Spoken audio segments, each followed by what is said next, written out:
Hello friends, welcome to our channel. Today we're going to take a look at another horrible case with you. The case of Daniel Wozniak. Sam Herr was born to parents Stephen and Raquel Kalberman on May 29, 1983, in Los Angeles, California. As their only child, Sam Herr was showered with love and attention from his parents, his father being a special education teacher and his mother a stay-at-home parent. Sam Herr maintained a close relationship with his parents even after he moved away. Despite his physically imposing stature, Sam Herr's friends affectionately referred to him as a gentle giant, describing him as a fun-loving and laid-back individual. Sam Herr enlisted in the United States Army at a young age and completed tours of duty in Afghanistan and Germany as part of the 173rd Airborne. After serving for 3 years, he was honorably discharged and returned to Southern California to pursue higher education using the GI Bill. His goal was to complete college and then re-enlist in the Army as an officer. To achieve this, Sam enrolled in Orange Coast Community College, where he befriended Julie Kibuishi, who was 3 years his junior. However, Sam Herr struggled with the emotional aftermath of his military service, ultimately developing post-traumatic stress disorder, PTSD, a common affliction among veterans. When 28-year-old Sam Herr failed to visit his parents' house over a weekend as planned, they began to worry. Sam Herr's parents, Stephen and Raquel, became increasingly concerned after several attempts to contact their son went unanswered. Deciding to take matters into their own hands, Stephen went to Sam Herr's apartment in Costa Mesa with his wife to see what was amiss. Their discovery led to immediate panic when they could not find their son and only saw Julie Kibuishi in a state of horror. Stephen quickly dialed 911 as Raquel choked and screamed. The moment they realized Julie had met a gruesome end, they knew their lives would never be the same, and the trauma would have a lasting impact. The Costa Mesa community was shocked by the incident, as murders are rare there. At the apartment, police found no signs of a disturbance. The bedroom, however, presented a disturbing scene. On the bedside table, investigators found an unused knife, as well as 2 books, a combat manual and a sex guide. But it was the condition of the bed that was truly horrifying. The bed was soaked in the Julie Kibuishi's blood, and the deceased Julie Kibuishi was found in a compromising position, partially lying on the bed and partially kneeling on the floor. Her pants had been pulled down, exposing her lower body, leading detectives to suspect that she may have been sexually assaulted before her murder. The autopsy revealed that she had suffered 2 gunshot wounds to the head, with 1 bullet entering the top center of her skull. Although a knife was found on the bedside table, it appeared to have been unused. Other unusual details included a tiara on the victim's head and the words, "All yours," scrawled on the back of Julie Kibuishi sweater. Julie Kibuishi handbag was found in the kitchen. The detectives identified the victim as 23-year-old Julie Kibuishi, who was born on Valentine's Day in 1987 to a Japanese-American family. She was the first daughter and third of 4 children to parents June and Masa Kibuishi. Her parents affectionately called her "my Valentine girl" from a young age. Julie Kibuishi developed a passion for tap dancing at the age of 5, which continued to grow throughout her life. Those who knew her described her as a joyful person to be around, with a goofy and bubbly personality that could light up a room. Julie Kibuishi was known for her kindness and willingness to go out of her way to help others. Julie Kibuishi's life was a balance between her Japanese heritage and her independent American spirit. She had recently graduated from the Orange County School of the Arts and was pursuing a degree in fashion design at Orange Coast Community College. There, she befriended 26-year-old Sam Herr and even tutored him in anthropology. Little did she know, her kindness would ultimately lead to her tragic demise. The police investigation into Julie Kibuishi's murder was underway. Detectives meticulously examined the crime scene, searching for clues that would reveal the truth about her final moments. Their attention turned to Sam Herr, as Julie Kibuishi's body was found in his apartment. His sudden disappearance further raised suspicions.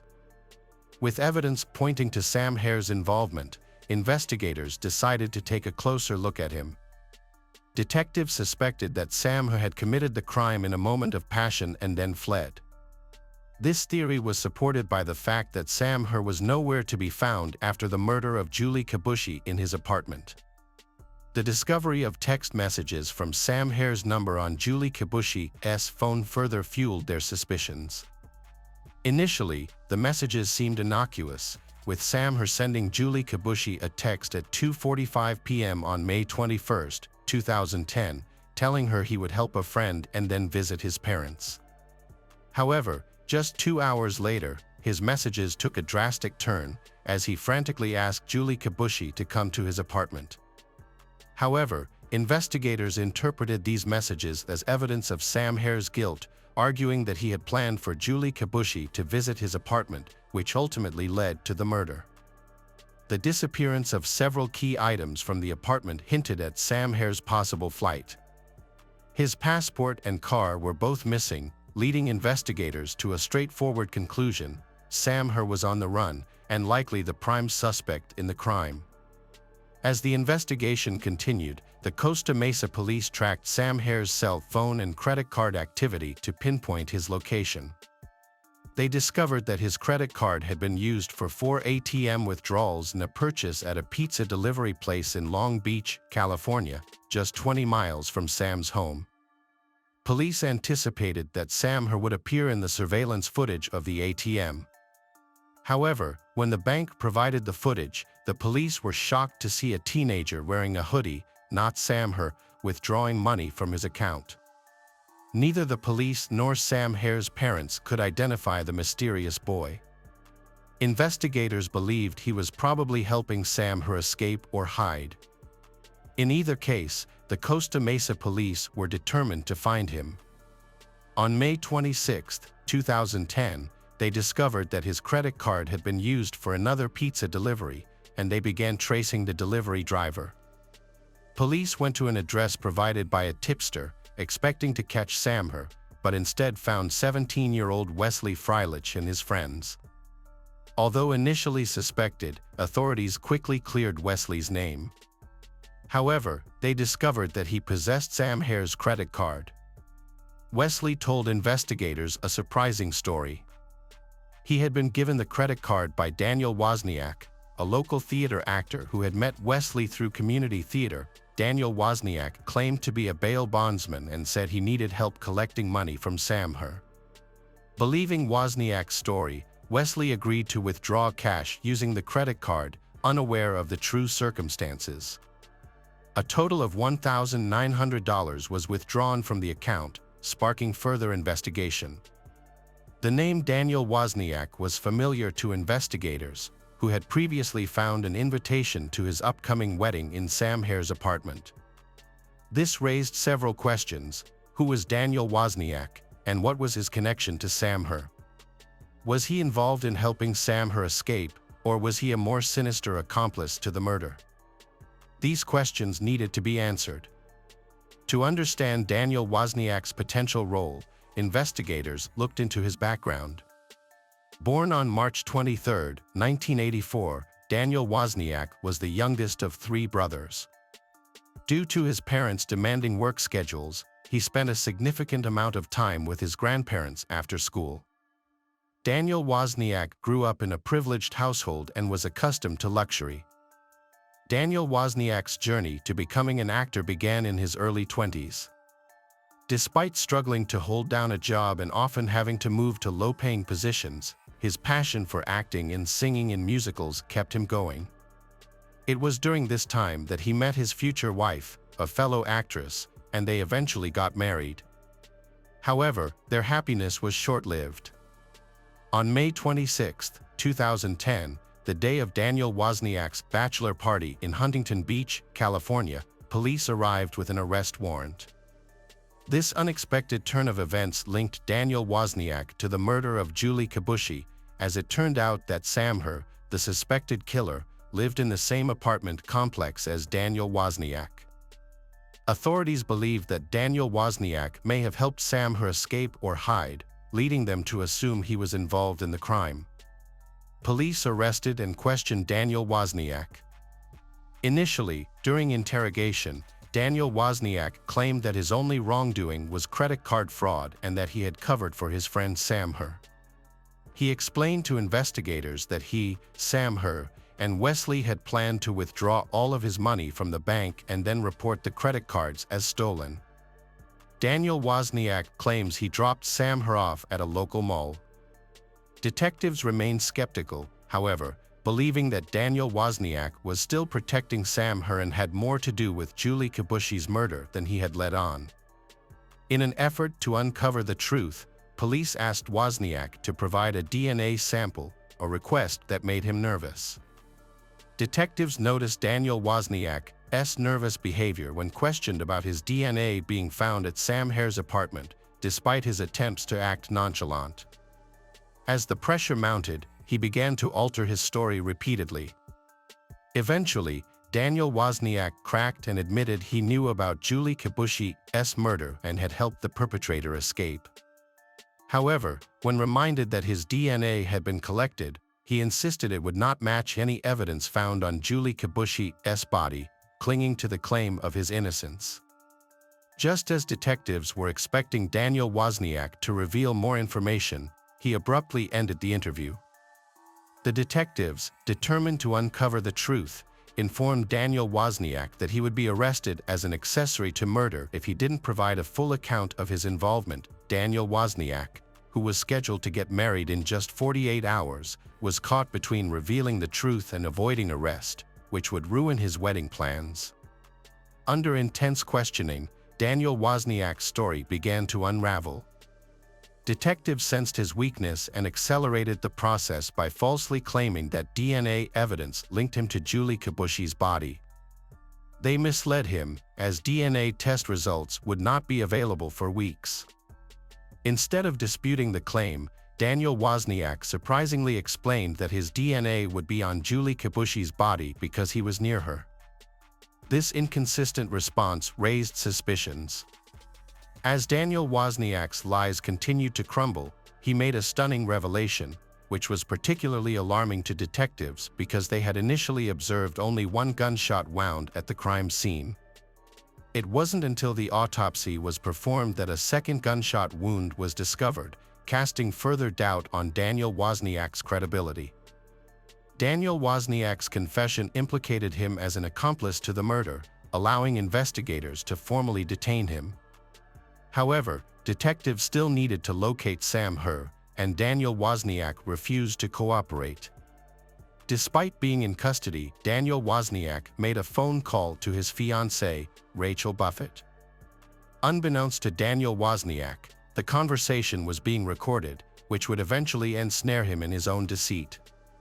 Rachel decided to prioritize her freedom over her relationship and informed Daniel Wozniak that she would share more information with the detectives. Realizing he needed to act swiftly, Daniel Wozniak became frantic and sought to negotiate a deal with the detectives, a reversal of his stance just hours earlier. Daniel Wozniak revealed a shocking account to the detectives, detailing his sinister murder plan. It began with a seemingly innocuous request to a friend, Sam Herr, whom he considered trustworthy. On May 21, 2010, Daniel Wozniak asked Sam Herr to help him move boxes at the Los Alamitos Theater attic, located on a local military base. Sam Herr was initially unaware of what had happened. When he realized he had been shot, he begged Daniel Wozniak for help. However, Daniel Wozniak showed no mercy. Without hesitation, he reloaded the gun and shot Sam Herr a second time, killing him instantly. The suspect brutally murdered Sam Herr and didn't stop there. He then used Sam Herr's phone to text Julie Kibuishi, luring her to Sam Herr's apartment. He left Sam Herr's body in the attic later that night. The suspect snuck into Sam Herr's apartment, where Julie Kibuishi had fallen into his trap. He then shot Julie Kibuishi twice in the head. Daniel Wozniak altered the crime scene to make people think Sam Herr was the culprit, and he fled after attacking and killing Julie Kibuishi. However, Daniel Wozniak realized that he still had to hide Sam Herr's body. Daniel Wozniak went back to the attic and cut off Sam Herr's hands and head to make it harder to identify the body. He then got rid of these body parts in a nearby park. Despite his gruesome actions, Daniel Wozniak appeared to be unaffected and returned to the theater, where he was seen laughing and joking with others in several photos taken at cast parties, which were later found by detectives. The underlying motive for the murders was surprisingly straightforward: money. Daniel Wozniak's financial struggles were well documented, with 2 months of unpaid rent threatening his eviction and no means to fund the lavish wedding and honeymoon he had planned. However, his situation changed dramatically when he discovered that Sam Herr had $62,000 in savings from his military service. This revelation sparked a sinister plan, and Daniel Wozniak brutally murdered 2 innocent people in cold blood, all to fund his own extravagant celebrations. The bag containing crucial evidence against Daniel Wozniak was meant to be disposed of by his brother Tim, but Tim threw it over their parents' fence instead. The bag held incriminating items like bloody clothing, a weapon, and victim Sam Herr's records and passport, all with Daniel's DNA. This treasure trove of evidence helped secure a quick conviction, with Daniel found guilty of 2 counts of first-degree murder on December 16, 2015. On January 11, 2016, the jury in Daniel Wozniak's trial recommended the death penalty after only 1 hour of deliberation, a remarkably short time for such a serious decision.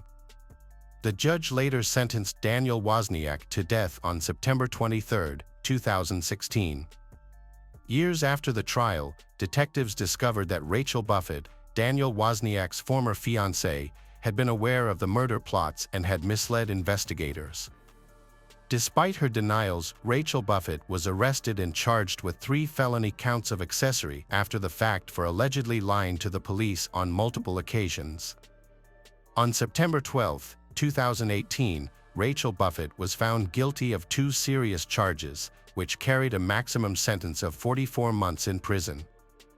As a result, she received a 32-month prison sentence on November 8, 2018. She was eventually released in 2019. Hello friends, welcome to our channel. Today we're going to take a look at another horrible case with you, the case of Summer Baldwin. Rosendo Rodriguez, an outwardly unassuming young man who served in the U.S. Marine Corps. Witnesses who knew him personally and testified at his trial described him as a friendly, responsible, and good-hearted man who wouldn't hurt a fly. However, it emerged that he had brutally taken the lives of 2 young women and disposed of their bodies in a particularly extravagant and unusual way. Looking ahead, I will say that this man was justly punished for his heinous deeds. But let's start from the beginning to understand this loud and complex case, learn about his victims, and dive into the childhood of the criminal to understand how he turned into a monster.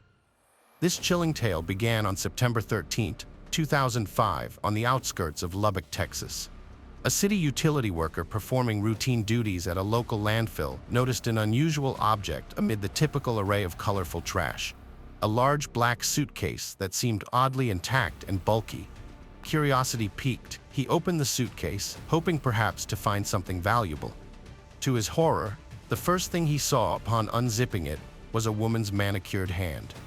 Initially, he couldn't believe it was a real human body and not a doll or mannequin. On fully opening the suitcase, he discovered the naked body of a young woman, her knees drawn up to her chest, arms crossed around her neck. The worker immediately halted the garbage truck that had brought the grisly suitcase and called the police. The landfill was quickly cordoned off, and the truck and its contents were thoroughly examined. Finding any clues in a vast city dump was nearly impossible, but the investigators hoped to at least uncover hints about the woman's identity and how she ended up there in such a state. No identification or personal items were found in the suitcase. The only distinctive feature on the body was a small tattoo on the leg with the word "Summer." The medical examiners now faced the task of determining the cause of death, while forensic experts needed to identify the victim and track down her killer. An autopsy revealed multiple injuries inflicted while the woman was alive, including signs of sexual violence. However, the cause of death was positional asphyxiation. She was still alive when placed in the suitcase, but suffocated due to the confined space. By the time her body was found, she had been deceased for approximately a day. Fingerprint analysis uploaded to the national database in the United States identified the victim as 29-year-old Summer Lee Baldwin. Summer Baldwin, born in 1976 in Washington, was known for her sweet, kind, and open nature. She was a bright student with a vibrant personality and many friends. Dreaming of an acting career, Summer had high aspirations for her life. After graduating from high school, she enrolled in community college, but university studies were difficult for her. Friends invited her to Texas for a change of scenery and opportunities. Summer moved to Lubbock with the support of her parents, hoping to start her life with a clean slate. It is unknown when Summer's life spiraled, but she gradually became addicted to alcohol and illicit drugs without seeking help from her family. Over time, her addiction worsened, leading to job loss and connections with people with criminal records. Her acting dreams were dashed, and she eventually began working as an escort to support herself. Unaware of their daughter's problems, Summer's parents thought she was leading a successful life. They were devastated when the police informed them of her tragic death in September 2005. The information they provided about Summer's friends and hangouts was limited. Notably, a few months before her death, Summer was a key witness in an important federal counterfeiting case. This suggested that her murder may have been a contract killing by a criminal gang, which drew the attention of the FBI and put the investigation under special scrutiny. The investigation and the first suspects. The first person called in for questioning by the police was Rebecca, best friend of the deceased Summer Baldwin. Rebecca shed light on Summer's occupation and mentioned several of her boyfriends, one of whom behaved aggressively, often raised his hand to her, and persistently stalked her after their breakup. That man became the first suspect in the case. Summer's ex-boyfriend was detained and brought to the station the same day, but he categorically denied his involvement in the case. Moreover, he seemed genuinely surprised and upset by the news of her death, and he had a solid alibi for the night before the tragedy, having been involved in a drunken brawl in a bar and spent the night in a cell with another troublemaker. As a result, the police had to release the first and only suspect at the time. Summer's ex-boyfriend was detained and brought to the station the same day, but he categorically denied his involvement in the case. Moreover, he seemed genuinely surprised and upset by the news of her death. He had a solid alibi for the night before the tragedy, as he had been involved in a drunken brawl in a bar and spent the night in a cell with another troublemaker. As a result, the police had to release the first and only suspect at the time.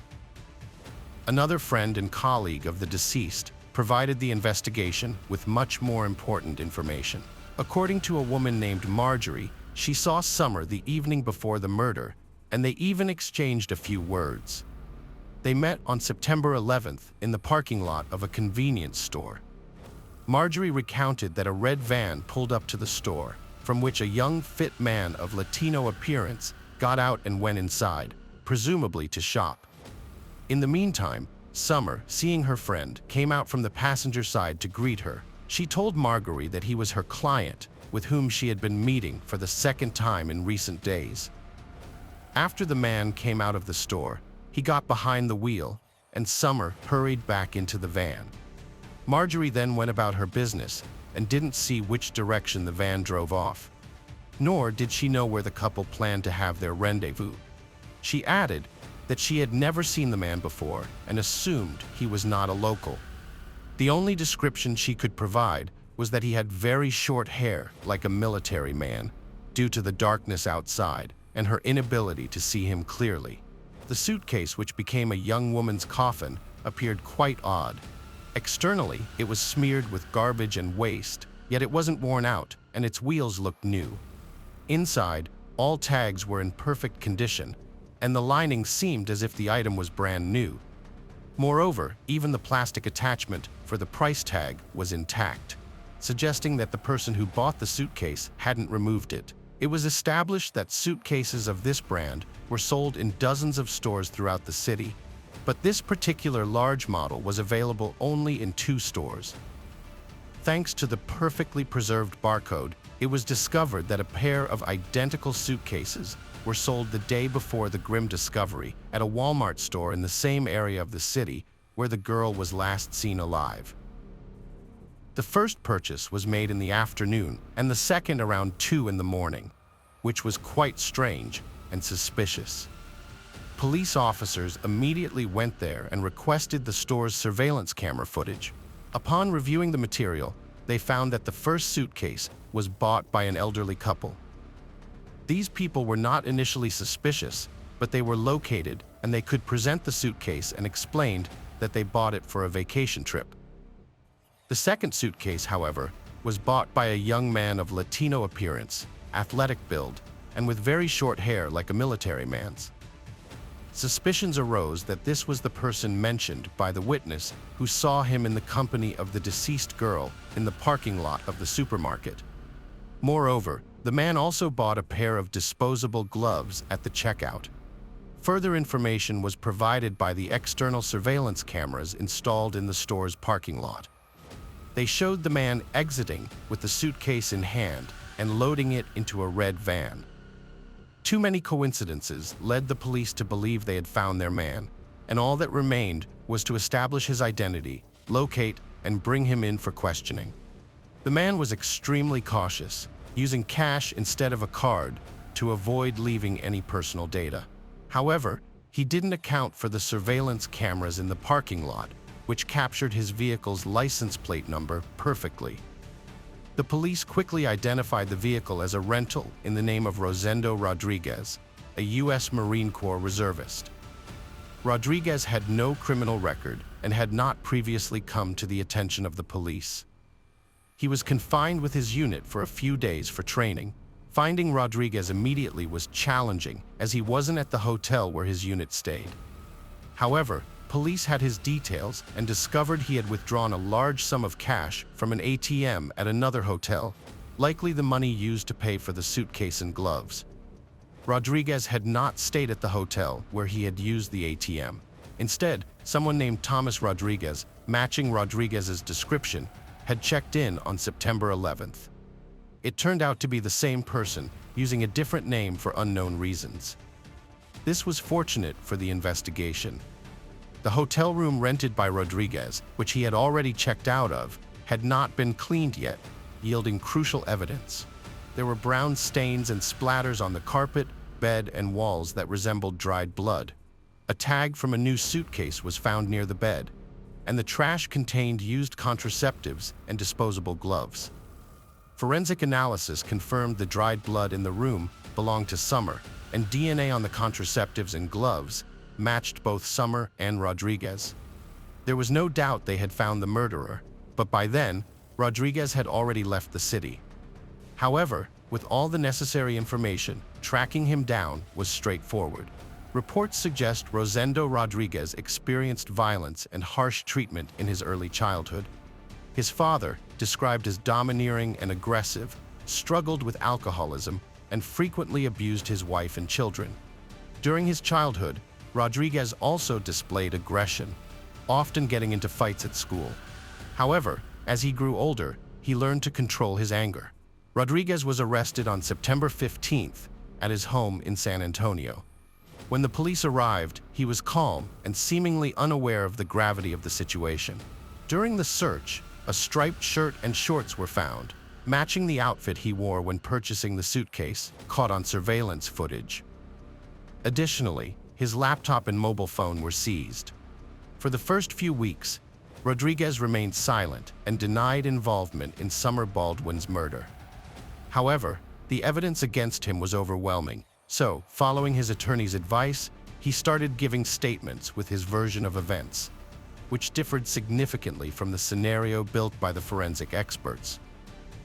Rodriguez began by explaining that he had accidentally booked a hotel separate from his fellow servicemen.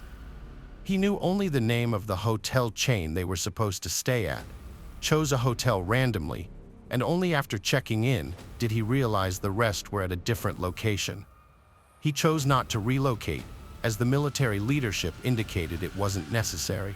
He failed to explain why he registered under a different name. On the morning of September 10th, Rodriguez rented a van for convenience around the city. That evening, he claimed to have met Summer Baldwin by chance. According to him, he saw a blonde woman sitting on a bench by the road, covering her face with her hands as if she was crying. Intrigued and concerned, he stopped to check if she was okay and needed help. They struck up a conversation, she calmed down, and then they went to his hotel room, where they talked and drank a bit but did not become intimate. The next morning, Rodriguez drove her home, but they agreed to meet in the evening. He picked her up at the same place around 9 p.m. and went to a supermarket where Summer saw her friend, Marjorie. They then returned to the hotel, where Rodriguez said there was consensual intimacy between them. Afterward, however, Rodriguez said Summer became aggressive and demanded money, which surprised him because he did not realize he was with a call girl. When he refused, she allegedly pulled a knife out of her purse and began threatening him. He disarmed her and punched her in the face, causing her nose to bleed. Rodriguez claims he did not intend to harm her, but acted in self-defense. Moments later, Summer collapsed on the bed and convulsed, foaming at the mouth. He stated that he tried to help her but refrained from mouth-to-mouth resuscitation because of the blood and foam on her face. After a minute, she stopped breathing. Realizing she was dead, he panicked. He went to the nearest store, bought a suitcase and gloves, returned to the hotel, put her body in the suitcase, and threw it in the dumpster. Knowing that the items would be taken to the landfill the next morning, he then checked out of the hotel, returned the rental car, and drove home to San Antonio as if nothing had happened. Inconsistencies in the suspect's story immediately led investigators to realize that Rosendo Rodriguez was lying. For example, Marjorie, who met Summer in the parking lot the night of the crime, claimed that Summer told her explicitly that the man was a client of hers with whom they had previously had a paid meeting. Rodriguez, however, claimed that everything between them was consensual. Evidence on Summer's body indicated that she was taken advantage of. It is likely that their first night was indeed consensual, which is why Summer agreed to meet him again. Moreover, Rodriguez claimed that he only hit Summer in the face once to calm her down, but she died of a seizure.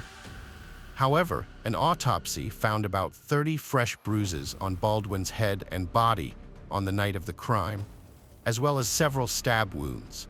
Additionally, she was alive when he packed her in the suitcase, contradicting his claim that she was already dead. Another girl, found in a suitcase during an investigation at Rodriguez's residence, further incriminated him. A review of his search history revealed a disturbing pattern in the 3 days prior to his arrest, during which he had been actively searching for information about a girl named Summer, paying attention to whether there was an ongoing search for her and whether her body had been found in a landfill. Interestingly, Rodriguez also frequently searched for Joanna Catherine Rogers, a 16-year-old girl from Lubbock who went missing a year and a half ago. When authorities offered Rodriguez a plea bargain in exchange for information about Joanna's fate, he reluctantly accepted and told his story. He met Joanna, a high school student in Lubbock, in late April 2004, and after a few meetings, they went to his hotel room on May 4th. The situation turned tragic when, after an argument over money and threats of a lawsuit for rape, Rodriguez panicked and covered Joanna's mouth to silence her, inadvertently causing her death. In a desperate attempt to dispose of the body, Rodriguez put it in his own suitcase and threw it in a dumpster, replicating the disposal of Summer's body a year and a half later. Rodriguez initially confessed to these actions, but later recanted his testimony, claiming coercion. Realizing the need to find Joanna's body to strengthen the case, the police undertook a massive search of the city dump, and more than a year later, they miraculously found a suitcase containing Joanna's remains, despite severe decomposition. DNA testing confirmed the identity of the remains, allowing authorities to charge Rodriguez as a serial offender committing similar heinous crimes with a consistent modus operandi. Despite the overwhelming evidence and the gravity of his crimes, defendant Rosendo Rodriguez hoped to avoid the death penalty until the last moment, expecting a life sentence with the possibility of parole. However, the court decided otherwise, and the decisive factor was the fact that Summer Baldwin was 3 months pregnant at the time of her tragic death. This aggravating factor was decisive, and the court found Rodriguez guilty of first-degree murder, sentencing him to death by lethal injection. Rodriguez and his lawyers filed multiple appeals, citing errors and misconduct by investigators, but all were rejected. While in prison awaiting execution, Rodriguez even maintained his own blog on criminal justice and policy issues. On March 27, 2018, nearly 10 years after being convicted of his heinous crimes, Rosendo Rodriguez was finally executed, the day after his 38th birthday. The death sentence was carried out in the Huntsville prison in Texas, and this execution was the 4th in Texas and the 7th in the United States for the year 2018. Hello friends, welcome to our channel. Today we're going to take a look at another horrible case with you, the case of Adam Strong. Many crimes unfortunately remain unsolved for various reasons. According to forensic experts, this often happens if not all theories are considered, or if one of the theories wasn't fully explored. Thus, grieving families sometimes never learn the secret of a loved one's disappearance or the cause of their demise. However, occasionally crimes are uncovered over time, often by complete chance. The investigation into the crime against teenage girl Rory Hacha began with a call to a plumber due to a clogged sewer line, which led to the discovery of several brutal acts against schoolgirls. This case made quite a stir, and the apprehended criminal was found to be involved in a similar atrocity that happened 10 years ago. Although many believed that the police had caught a true serial predator who targeted young women, only 2 incidents were proven with great difficulty, despite the presence of ample evidence. On September 11, 2017, in the Canadian city of Oshawa, Ontario, a local fisherman spotted something horrifying in the city harbor. Floating in the water was a severely disfigured and decomposed human torso. The man immediately reported his find to the police, and the remains were soon retrieved and taken to the Forensic Medical Service for identification and necessary examinations. Experts immediately faced difficulties in identifying the body. It lacked limbs and a head, and it was practically gutted. They managed to determine only that the remains belonged to a young woman aged between 18 and 25 years. It was impossible to identify the victim by fingerprints, dental records, or distinctive features. However, a fragment of a tattoo was visible on the neck, but it was impossible to make out what it represented due to the advanced state of decomposition. There was only hope for a DNA analysis, but no matches were found in the existing database. Thus, law enforcement began to check the cases of all young women who had gone missing in recent months. Only in November of the same year, nearly 2 months after the gruesome discovery, was it established that the body belonged to 18-year-old high school student Rory Hacha, who had disappeared in mid-August of the same year, about a month before the remains were found. At the time of her disappearance, the girl was pregnant. Over several weeks, divers thoroughly examined the harbor and the adjacent shoreline of Lake Ontario, but no other body parts, head, or limbs were found. It was also impossible to determine the time and cause of death. However, experts found that the body had numerous severe injuries inflicted while she was still alive. This led to the suspicion that the girl had been tortured over a long period before her life was tragically ended. The story took an unexpected turn 4 months later, when at the end of December, David Wood's family moved into the house at 19 McMillan Drive, Oshawa. They immediately noticed a strange, unpleasant smell, but their downstairs neighbor, a single 45-year-old man named Adam Strong, who lived in the other half of the house, assured them it was just a minor plumbing issue that he would fix in a few days. The neighbor tried to be friendly and communicated very politely, but there was something unsettling and off-putting about him.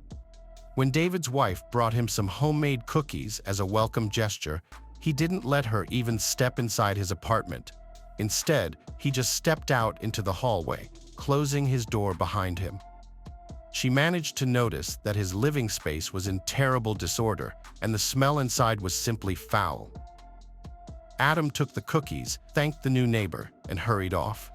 Later, when the neighbors crossed paths in the yard, he apologized for not inviting her in, explaining that he was about to renovate and that his apartment was not looking its best at the moment. He again tried to be polite, but was noticeably nervous. For several days, as the Wood family settled in, they tried to ignore the smell. But on December 29th, they finally called a plumber due to a sewer blockage and the intensified stench. The problem seemed minor and easily fixable, but what the workers discovered in the pipes shocked even experienced forensic experts. The plumber named Sean Fenn, along with his partner, began to clear the blockage in the Wood family's apartment. Accustomed to unpleasant odors, they were surprised by how terrible it smelled inside. Soon they realized they needed to look one floor below and descended to Strong's apartment. Reluctantly, the man let the workers in, apologizing for the mess. The smell was even worse in this space, and when the plumbers reached the site of the blockage in the pipe, the stench became unbearable. Sean later confessed that in his many years of practice, he had never encountered anything so foul-smelling, but an even more nightmarish discovery awaited them when they decided to clear the pipe. At this time, the already nervous homeowner began to behave even more strangely. He did not step away and kept asking what the workers were going to do and how long it would take. He later justified his actions by saying he was simply curious, as he had never seen this process before. The specialists tried to ignore Adam's actions and questions, but soon they extracted more than 10 kilograms of flesh tangled with long hair and bone fragments from the pipes. Sean was horrified when he saw disfigured and partially decomposed human fingers among it all. The apartment owner made a surprised face, saying he had never seen anything more disgusting in his life, and then asked the plumbers if they had any idea how all this could have ended up in the sewer pipe. Fenn didn't want to speculate and decided to immediately call the police to sort everything out. He reported the horrific discovery, noting that he most likely stumbled upon human remains, provided the address, and waited for law enforcement to arrive, making sure that Adam did not touch anything or try to dispose of any evidence. The arriving officers immediately understood that Sean was right, and indeed, human flesh had been extracted from the pipes. When they decided to talk to the homeowner, they expected to hear any sort of fabrication as an excuse. But the man instead bowed his head and confirmed that the remains of a woman's body had been stuck in the pipe. If the police wanted other parts, they were in the freezer of his refrigerator. In the freezer, they found a severed head of a young woman packed in a plastic bag, along with limb fragments, obviously those that could not be flushed down the toilet. The house itself was a real dump where it seemed no one had ever cleaned. The kitchen was piled with dirty dishes, with rotting food remains. Trash littered the floor. Empty pizza boxes were scattered around. And among all this debris, there were numerous magazines of a specific adult sadomasochistic content. Also found in the apartment were intimate toys, gags, whips, handcuffs, and special devices for binding and hanging. Who is Adam Strong? Mr. Strong was immediately arrested and taken to the police station for questioning. The police were baffled, as this man had never been in trouble with the law before and was not on their radar.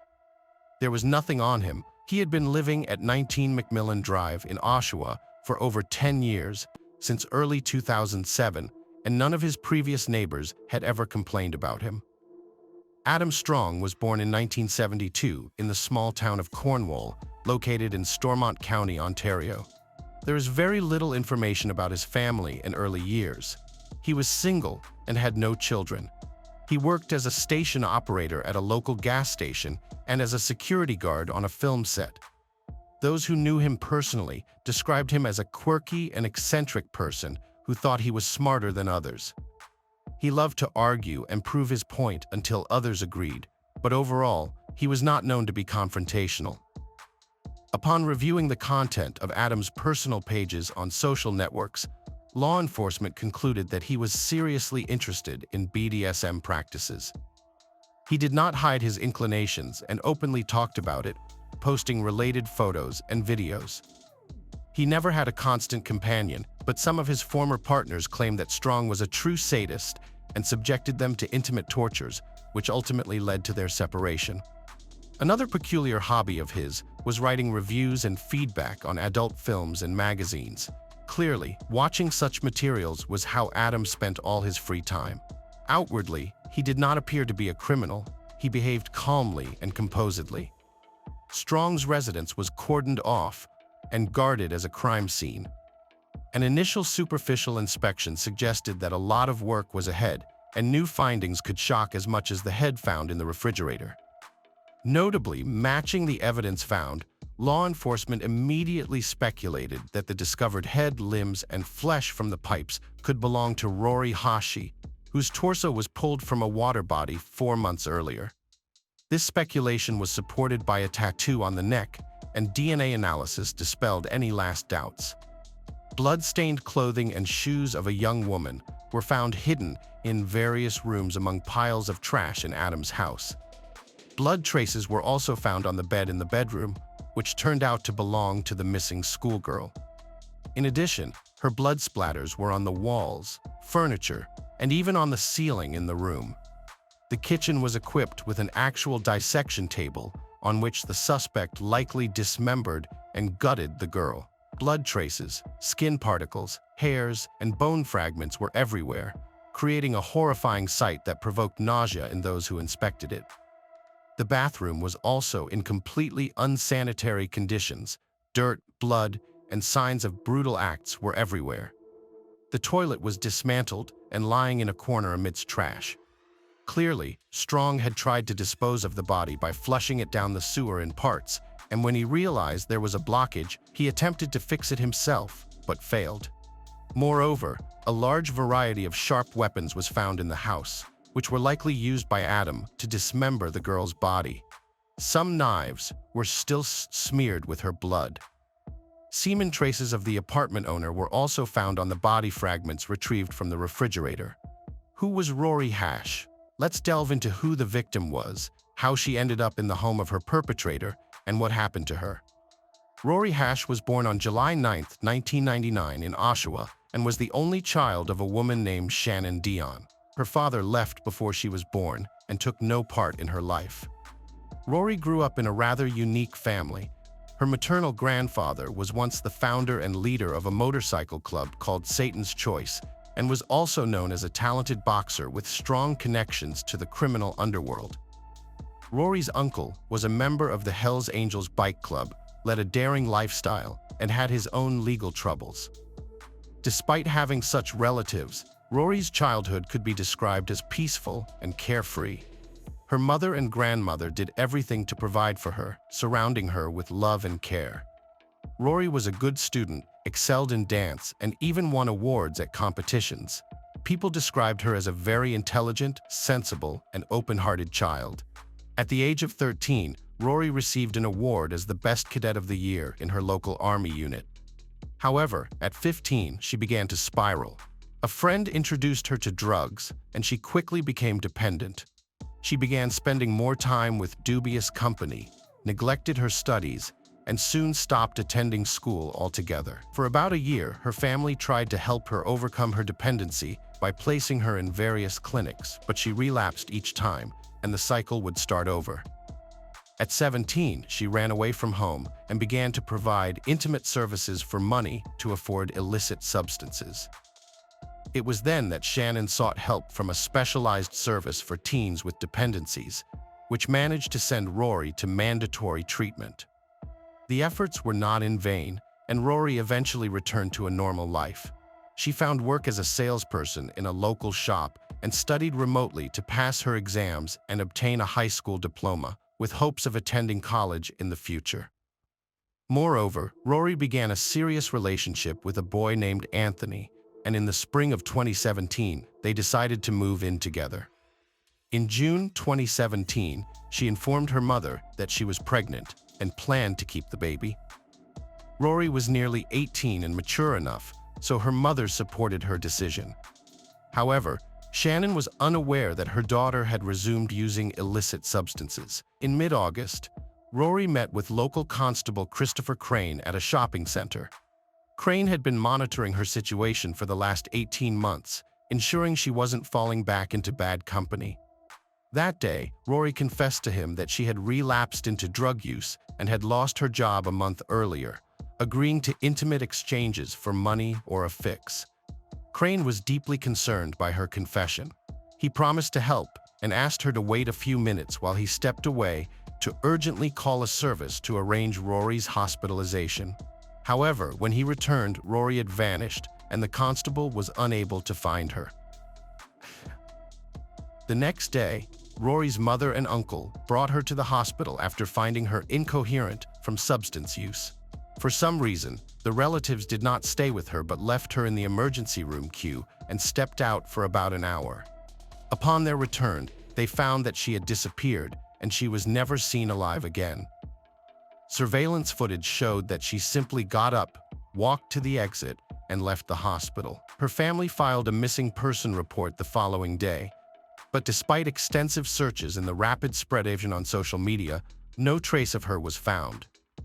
Although it was never definitively established how she ended up in Strong's house, it is most likely that her desperate need for drugs led her there to provide intimate services to the man. Investigation begins after Adam immediately informed the police about the location of the remaining body parts. Investigators expected him to start confessing. However, once at the station, he became withdrawn and refused to answer questions. He remained calm and did not admit to any wrongdoing. Since there was no direct evidence linking him to the girl's death, he was only charged with desecration of a body.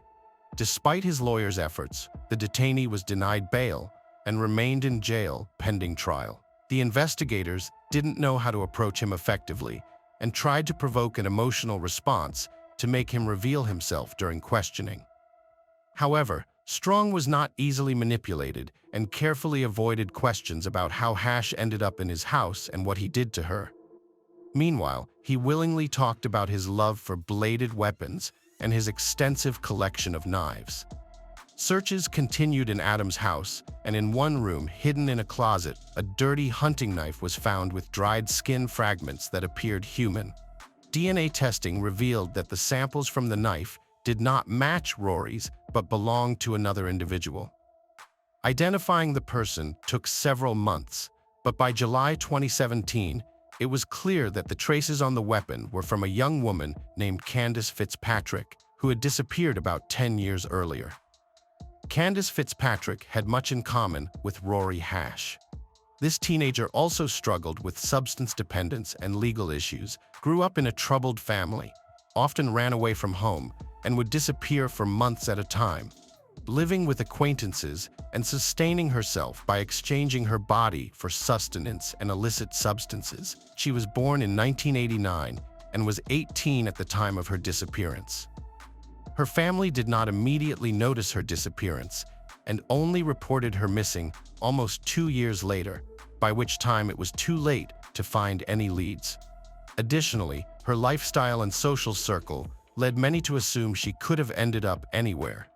For 10 years, Candace's parents believed that she had run away, but hoped she would eventually return. However, the news from law enforcement in 2018 shattered their hopes of ever seeing their daughter alive again. It is notable that both victims of the suspect were the same age and bore a striking resemblance to each other.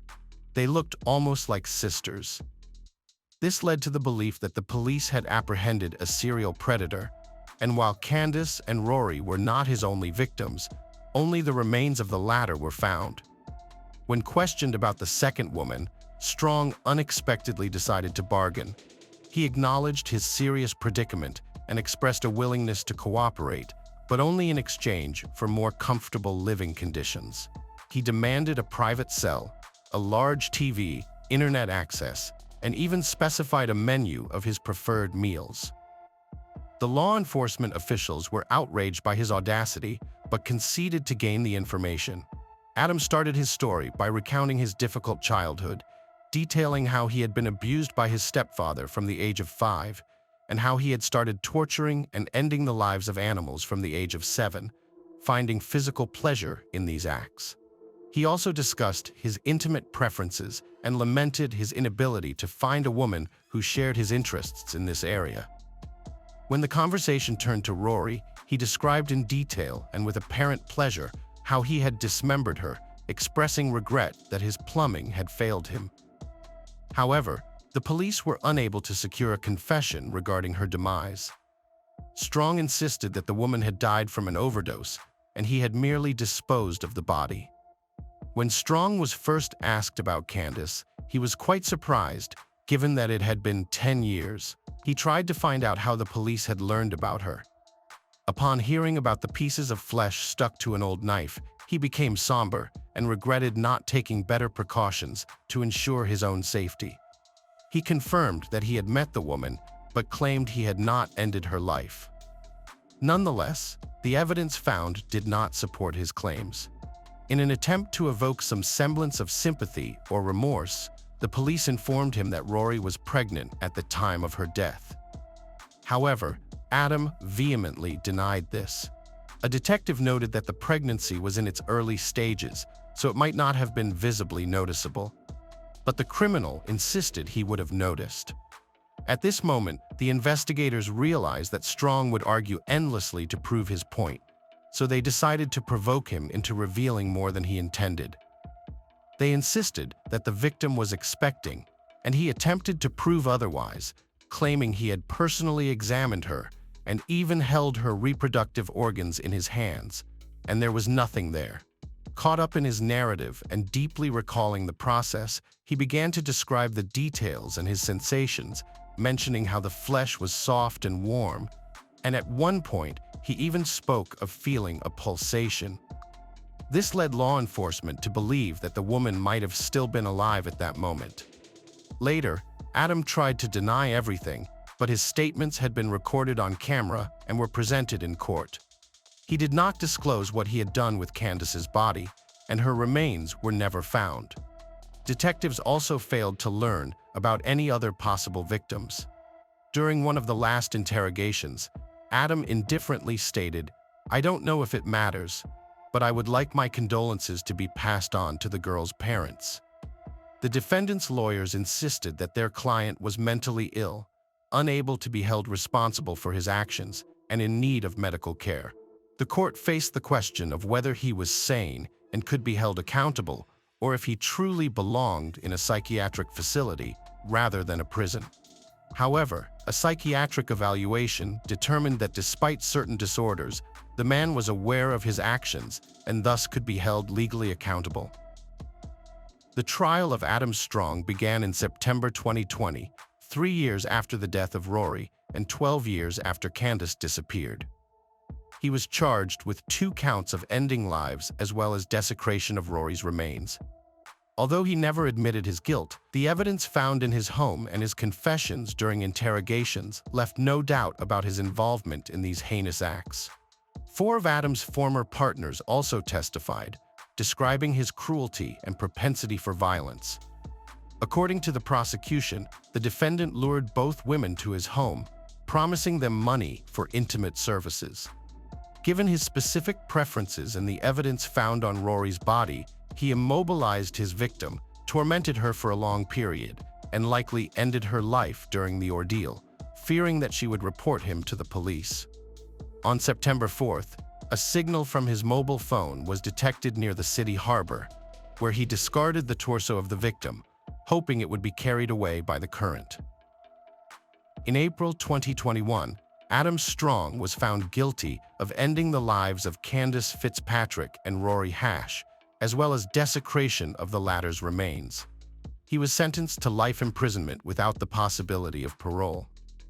The verdict didn't particularly disturb the criminal, who noted in his closing remarks that his prison cell was much better and more comfortable than his previous living conditions. 6 months after his sentencing, Adam unexpectedly confessed to the location of the first victim's remains. Following his directions, the search lasted several months until the police discovered human bones. DNA testing confirmed that the skeleton belonged to Candace Fitzpatrick, which was officially announced in conclusion. Investigators are almost certain there could be more victims in the Strong case, at least one more woman. Notably, when Adam was brought in for his initial interrogation, his personal items were confiscated, among which was a chain with 3 rings. He later asked for this item to be returned, noting that the rings meant a lot to him and he did not want to lose them. Subsequently, relatives of Rory and Candace identified 2 of the rings as belonging to their daughters, but the 3rd ring remains unidentified. Hello friends, welcome to our channel. Today we're going to take a look at another horrible case with you, the case of Isabella Hellman. Lewis Bennett, born in 1977 in England, moved to Australia with his family at a young age and by 2017 held dual citizenship of Britain and Australia. In 2015, he met Isabella Hellman online. Isabella Rodriguez was born in 1975 in Colombia, and her family relocated to Florida in the 1990s, obtaining residency and eventually U.S. citizenship in 2002 when she was 27 years old. Previously, she was married to William Hellman, but they divorced in 2015 after 10 years together. After meeting online, Lewis and Isabella's communication quickly turned into a romantic relationship in real life. In July 2016, they had a daughter named Amelia. 6 months later, the couple bought an apartment in Delray Beach, a city on Florida's Atlantic coast. The following month, in February 2017, Isabella and Lewis got married. Isabella worked as a real estate agent while Lewis owned a small solar panel company. On April 30th, 2017, Isabella left her 9-month-old daughter with her relatives and traveled to St. Martin, a small Caribbean island, where she met Lewis. The couple planned a romantic getaway, similar to a honeymoon, during which they intended to return home to Florida on a sailing catamaran Lewis had purchased before meeting Isabella. They departed St. Martin on April 30th and reached the British Virgin Islands on May 1st, and then sailed off the coast of Puerto Rico on May 2nd. Their next destination was Cuba, where they spent the most time and from where they planned to head back home. On May 14th, at around 5:30 p.m., the catamaran set sail from the Cuban resort of Varadero. 3 hours later, Isabella called her sister to let her know she would be home the next day. However, around 1 a.m., Lewis sent out a distress signal. He contacted the U.S. Coast Guard, reporting that the ship had started sinking after colliding with an unknown object and that his wife was missing. At around 4 a.m., a Coast Guard helicopter crew located the Bennett life raft, and at dawn, the capsized catamaran was found floating upside down. Lewis was rescued and taken to Key West Island, the southernmost part of Florida. During his interview with investigators, Lewis explained that he and his wife took alternating shifts on duty, and it was Isabella's turn when the accident occurred. At the time, he was asleep in his stateroom, but he woke up to realize the ship had collided with something. When he went up on deck, he didn't see his wife, so he began calling out her name, but she didn't respond. Lewis suggested that the loose mast could have pushed Isabella overboard. He also recalled that the last time he saw his wife, she was wearing a life jacket. When the Coast Guard rescued Bennett, a rescue swimmer noted that his backpack was unusually heavy. Upon examining the items Bennett had brought on the life raft, the officers found 225 collectible coins, the origin of which remained unknown. On May 15th, Isabella Hellman was reported missing, and a search and rescue operation was launched from the water and air. However, after 4 days of searching without finding any trace of Isabella, the Coast Guard officially ended the rescue operation on May 18th. Authorities grew suspicious when Lewis Bennett requested a letter from the Coast Guard, stating his wife Isabella was presumed dead less than 24 hours after the search for her had been called off. However, the Coast Guard denied his request, citing that it was beyond their jurisdiction to issue such a certificate. On May 24th, Bennett announced on a television station that he was heading to Cuba, where he intended to rent a boat and continue searching for his wife on his own. But just 3 days later, on May 27th, he met Isabella's sister, claiming he had just returned from Cuba, where he had met with local authorities and searched every hospital, but found no trace of her. Bennett told her sister that, given it had been 2 weeks since Isabella went missing, he wasn't holding out much hope of seeing her again, and was struggling to come to terms with the loss, as she was his soulmate, and he had thought they would spend the rest of their lives together. On May 28th, Lewis and the police visited his wife's family home to collect their daughter, but Isabella's family refused to hand her over. A heated argument ensued, during which Isabella's sister Elizabeth repeatedly accused Lewis of being responsible for Isabella's death. Bennett's calm exterior and his actions following his wife's disappearance sparked suspicion not only among Isabella's family, but also among the police. While interviewing the missing woman's friends and family, detectives consistently heard that Isabella and Lewis's quarrels had intensified after the birth of their child. Their neighbors corroborated this. Isabella had confided in loved ones that Lewis was pressuring her to move to Australia, while she was determined to remain in the United States. On May 30th, Bennett gave an interview in which he denied any involvement in his wife's disappearance.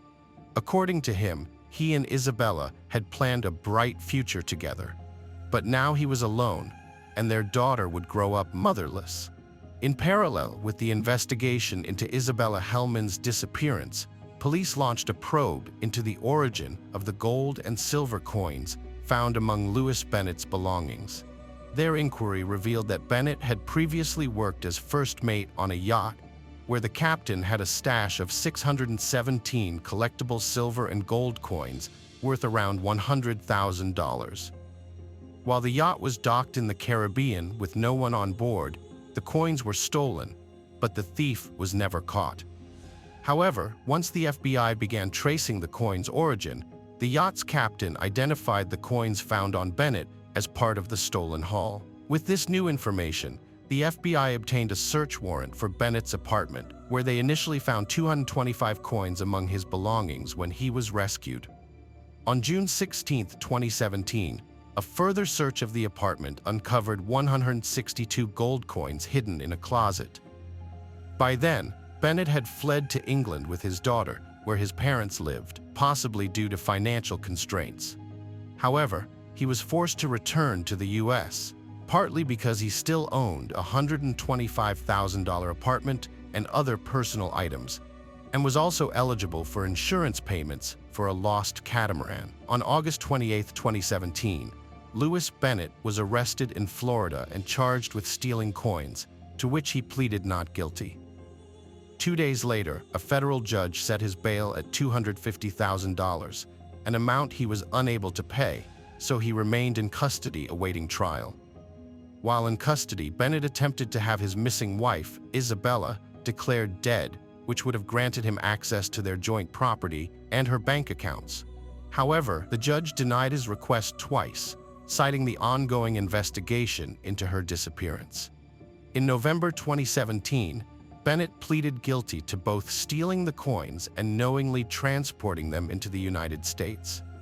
Prior to his sentencing, Bennett's parents wrote a letter to the judge, requesting leniency and a lighter sentence, citing the fact that their young granddaughter had already lost her mother. On February 20, 2018, Bennett received a 7-month prison sentence, followed by 3 years of probation. On the same day, he was also charged with second-degree murder in connection with the stolen coins case. According to authorities, Bennett intentionally crashed the catamaran he was on with his wife Isabella, staging a wreck to cover up evidence of the crime. The prosecutor based this charge on the claim that Bennett wanted to inherit his wife's fortune to pay off his debts and then take their young daughter Emilia to live in Australia. Isabella had expressed her fears about her husband through text messages a few months before her death. In these messages, she revealed that she felt disrespected by Bennett and often found him angry when she came home. She further confessed that she was afraid to return home. Months before she vanished, Ms. Hellman wrote a telling message. "If you don't love me anymore, let's resolve our issues as soon as possible, because your constant mistreatment of me is pathetic." An examination of the catamaran before it sank revealed that the portholes below the waterline were open, and the damage to the twin hulls seemed to have been caused from the inside. The waterline is the point where the calm water surface meets the hull of a floating vessel. By analyzing photos and videos taken by the U.S. Coast Guard, an FBI-hired expert concluded that Bennett's story was false. The expert's analysis suggested that the vessel's sinking was not accidental, but rather intentional. A U.S. Coast Guard Academy Associate Professor of Nautical Architecture and Ocean Engineering testified in court records that the Coast Guard officers who discovered the sinking catamaran found no object it could have collided with.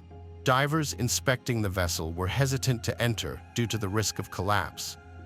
Eventually, the catamaran sank to a depth of over 4,000 feet, and no detailed inspection was possible.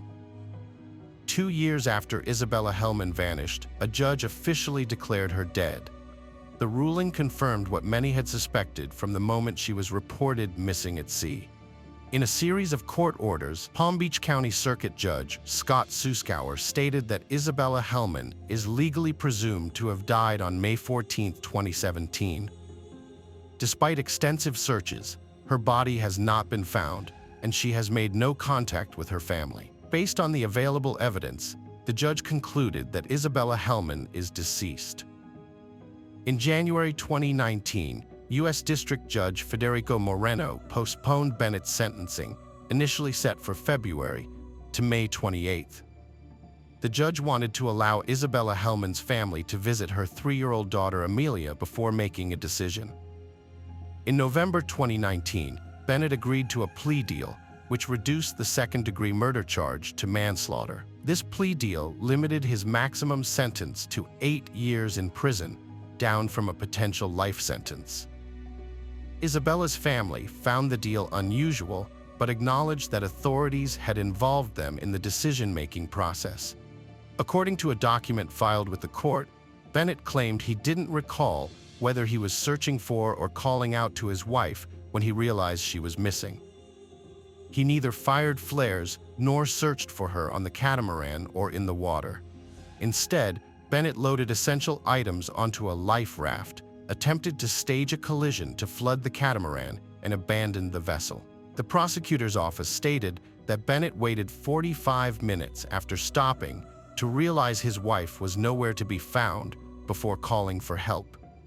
It's worth noting that the U.S. Attorney's Office stated Bennett had extensive experience sailing in open water for prolonged periods.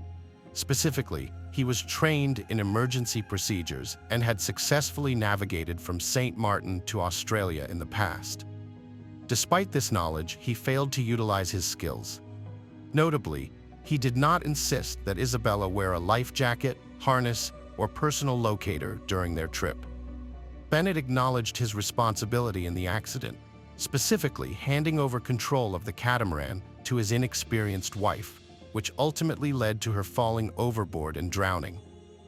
As a certified coastal skipper with training from the Royal Yachting Association in the UK, Bennett was well-versed in emergency procedures, including man-overboard protocols and night sailing safety. In contrast, his wife lacked any formal sailing certification and had significantly less sailing experience. Bennett is the only one who knows the full truth about that fateful night, and he's unlikely to ever share it. Following his guilty plea, Isabella Hellman's family, through their lawyer, released a heartfelt statement urging Bennett to show remorse. They emphasized that the pain he has caused them is constant and unbearable, and that there is nothing he can do to alleviate it. Additionally, they expressed their sadness over being denied contact with Amelia, Isabella and Bennett's daughter, who is also a part of their family. They yearned to hold her, love her, and be with her. On May 28, 2019, Louis Bennett, a 42-year-old man who had pleaded guilty to manslaughter in the death of his wife Isabella Hellman, received an 8-year prison sentence. At the hearing, Bennett offered his sincere apologies to Isabella's family, deeply regretting the immense pain his actions had caused. He acknowledged that his poor decisions had only added to the tragedy. During the hearing, Bennett requested that the judge consider early release from prison so that he could continue to care for his daughter, Amelia. However, the judge sided with the prosecution and sentenced him to 8 years in prison, followed by 3 years of supervised release. Following the verdict, Isabella Hellman's family members announced their plans to visit Amelia, who currently resides with Bennett's parents in England. They hope that these visits will enable Amelia to grow up knowing that she has 2 families who love and care for her, and that both families will be actively involved in her life, providing her with as much support as possible as she grows up. Hello friends, welcome to our channel. Today we're going to take a look at another horrible case with you. The case of Belinda Temple. The Temple family were highly respected in their community, especially David, who was a standout athlete. As captain of the KD high school football team, he led them to an undefeated season in 1986 as their star linebacker and defensive leader. His exceptional skills on the field earned him recognition far beyond his hometown, making him a local celebrity in Katy, with many seeking to befriend him. David's success prompted him to pursue higher education and athletics at Stephen F. Austin State University in the fall of 1990. The university offered him a full scholarship to play football, which he gladly accepted. During his time at the university, David's performance on the field was remarkable. His physical presence and relentless aggression earned him the nickname the Temple of Doom. David met Belinda Lucas, a physical education major and assistant with the football program while at university. Their connection was instant, and their friendship quickly turned into true love. Belinda, a charming blonde, captivated David with her beauty. From the start of their relationship, David was eager to spend all his time with her, often leaving heartfelt notes on her car windshield and surprising her with roses. After 11 months, David decided to take their relationship further. He asked Belinda's parents for their permission to marry her, which they happily granted due to his genuine character and respectful nature.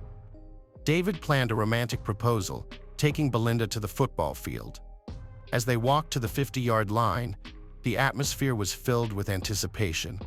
David got down on one knee and asked Belinda to marry him. Overjoyed, Belinda agreed to be his wife in the fall of 1992. David and Belinda tied the knot in an intimate ceremony surrounded by their closest friends and family members. Following their wedding, the couple decided to make Katy, Texas, their home. Belinda pursued her passion for education by taking up a teaching position at KD High School, which happened to be David's alma mater. Meanwhile, David found his calling as a coach and teacher at Hastings High School.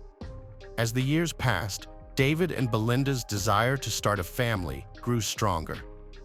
3 years after their marriage, Belinda gave birth to their son, Evan. Becoming parents brought immense joy to both of them. According to those closest to David, he was an exemplary husband, always supportive of Belinda and ensuring she had everything she needed in all aspects of their life. Friends and acquaintances of the couple reported a different side to their marriage. They witnessed David's controlling behavior towards Belinda, including his degrading comments about her body and her parenting. He would often make jokes about her weight, specifically her big butt, and frequently called her fat and ugly.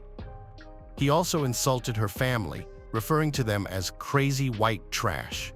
David actively worked to hinder Belinda and their son Evan from spending time with her family. David's frustration with Belinda's physical appearance, particularly after her pregnancy, was evident. He seemed displeased that she had let herself go and was unhappy with her weight gain. Despite his flaws, it was clear that David loved and adored their son Evan and was a devoted and caring father. David drifted from wife Belinda over time. At his high school reunion, he reconnected with an old flame and confessed to a fling. He started spending more time away, telling Belinda he was at happy hour with coaches, but secretly frequented dance clubs for casual encounters, leaving Belinda uneasy about their marriage. As Belinda spent time with her son, she couldn't shake off the feeling that something was wrong. She shared her suspicions with her friends, wondering if David might be having an affair. However, she was hesitant to believe her own thoughts, thinking there must be a logical reason for David's increased absence from home.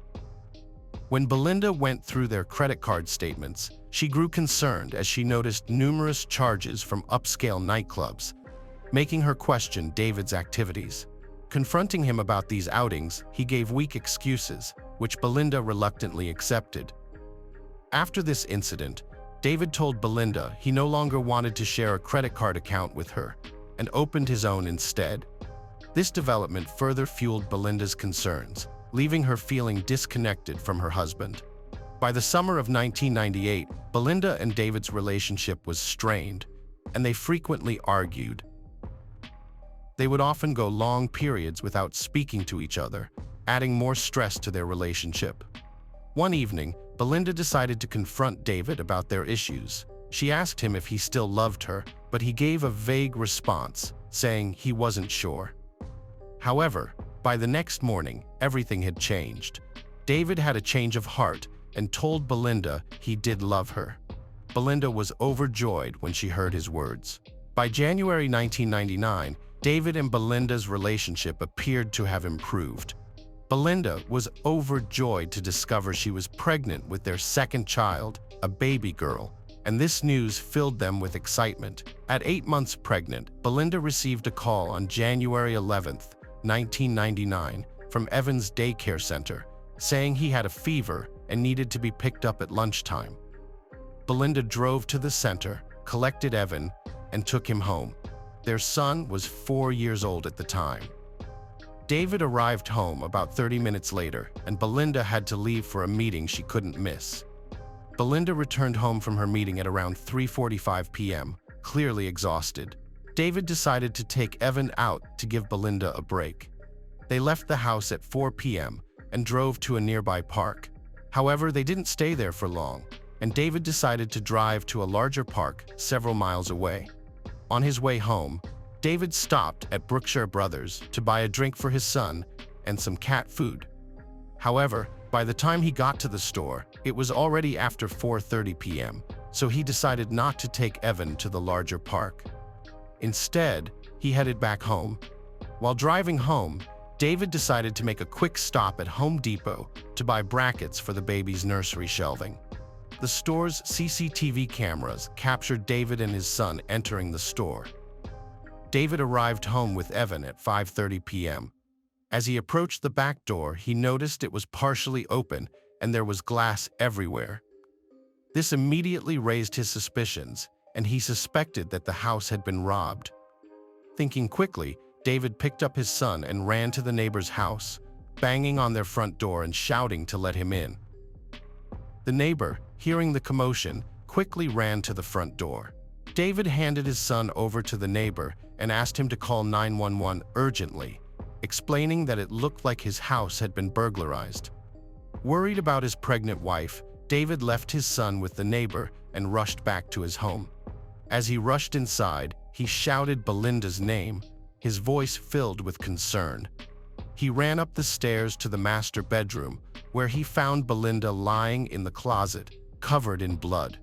After David found Belinda's body, he phoned the police. 2 officers from the Harris County Constable's office rushed to the scene in response to 911 calls reporting a shooting. En route, they learned that someone had been shot. When they arrived, they were blocked by David and Belinda's dog, Shaka, who was barking and growling fiercely, preventing them from entering. Just as the officers were about to act, David emerged from the backyard. He calmly and firmly told the officers that his wife Belinda had been shot and was dead inside. The officers ordered David to control his dog before they could enter. David complied, putting the dog in the garage. David was placed in a patrol vehicle, and medical personnel and additional officers arrived. However, David became agitated in the patrol car. The officers explained that they needed to take him to the police station for questioning about his wife Belinda's death. During the interview, David discussed the events leading up to his discovery of his wife's lifeless body in the closet. However, the detectives noted that David became irritated and aggressive, refusing to maintain eye contact and exhibiting restless behavior, such as shaking his body and bouncing in his chair as he spoke. After 3.5 hours of questioning, the detectives remained uncertain whether David was a suspect in his wife's murder, as his responses were unclear and he was uncooperative, making it impossible to rule him out as a suspect. Upon arriving at the crime scene, investigators were met with a horrific sight. Belinda was found lying face down in the master bedroom closet, having suffered a gunshot wound to the back of her head. Initially, the severity of the injury was not apparent due to her long hair covering the affected area. One detective at the scene believed Belinda may have been kneeling when she was shot. The clothes in the closet were splattered with Belinda's blood and brain matter.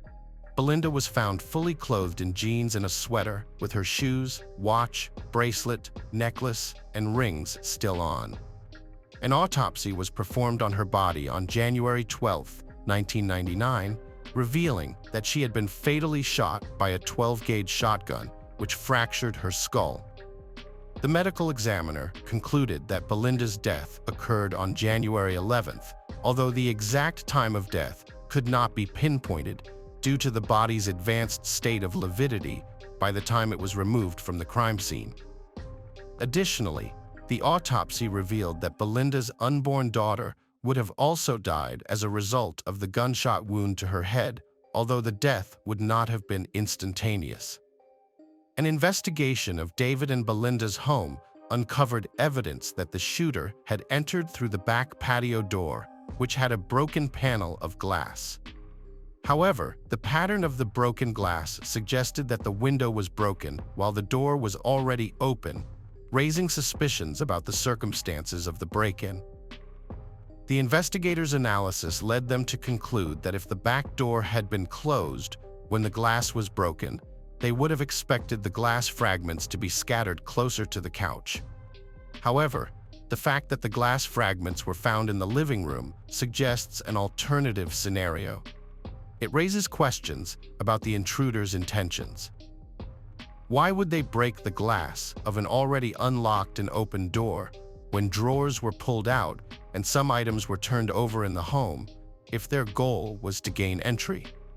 After a thorough investigation, it was found that nothing of value was missing. Belinda still had all her jewelry on, indicating that she was not targeted for her possessions. Moreover, David's gold championship high school football ring was left in plain sight on the dresser, and the television was still plugged in, contradicting the notion of a robbery. Given these observations, detectives initially thought the murder of Belinda was staged to look like a robbery. But after further investigation, they realized the true motive was to specifically target and kill Belinda and her unborn child. The break-in was solely to execute Belinda and her unborn daughter.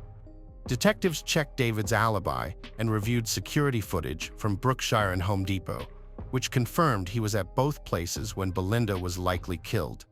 As a result, detectives temporarily ruled out David as a suspect and focused on other leads in his wife's murder. When police initially questioned David on the night of Belinda's murder, he claimed to have no idea who might have wanted to harm his wife. However, after a few days of investigation and careful thought, David told the detectives that one person came to mind who might have had a motive to harm Belinda, their 16-year-old neighbor, Riley Sanders. Riley was both a neighbor and a student of Belinda's at their local high school. Because of his frequent absences from her class, Belinda had met with Riley's parents several weeks before her murder to discuss the issue, and as a result, they had disciplined him.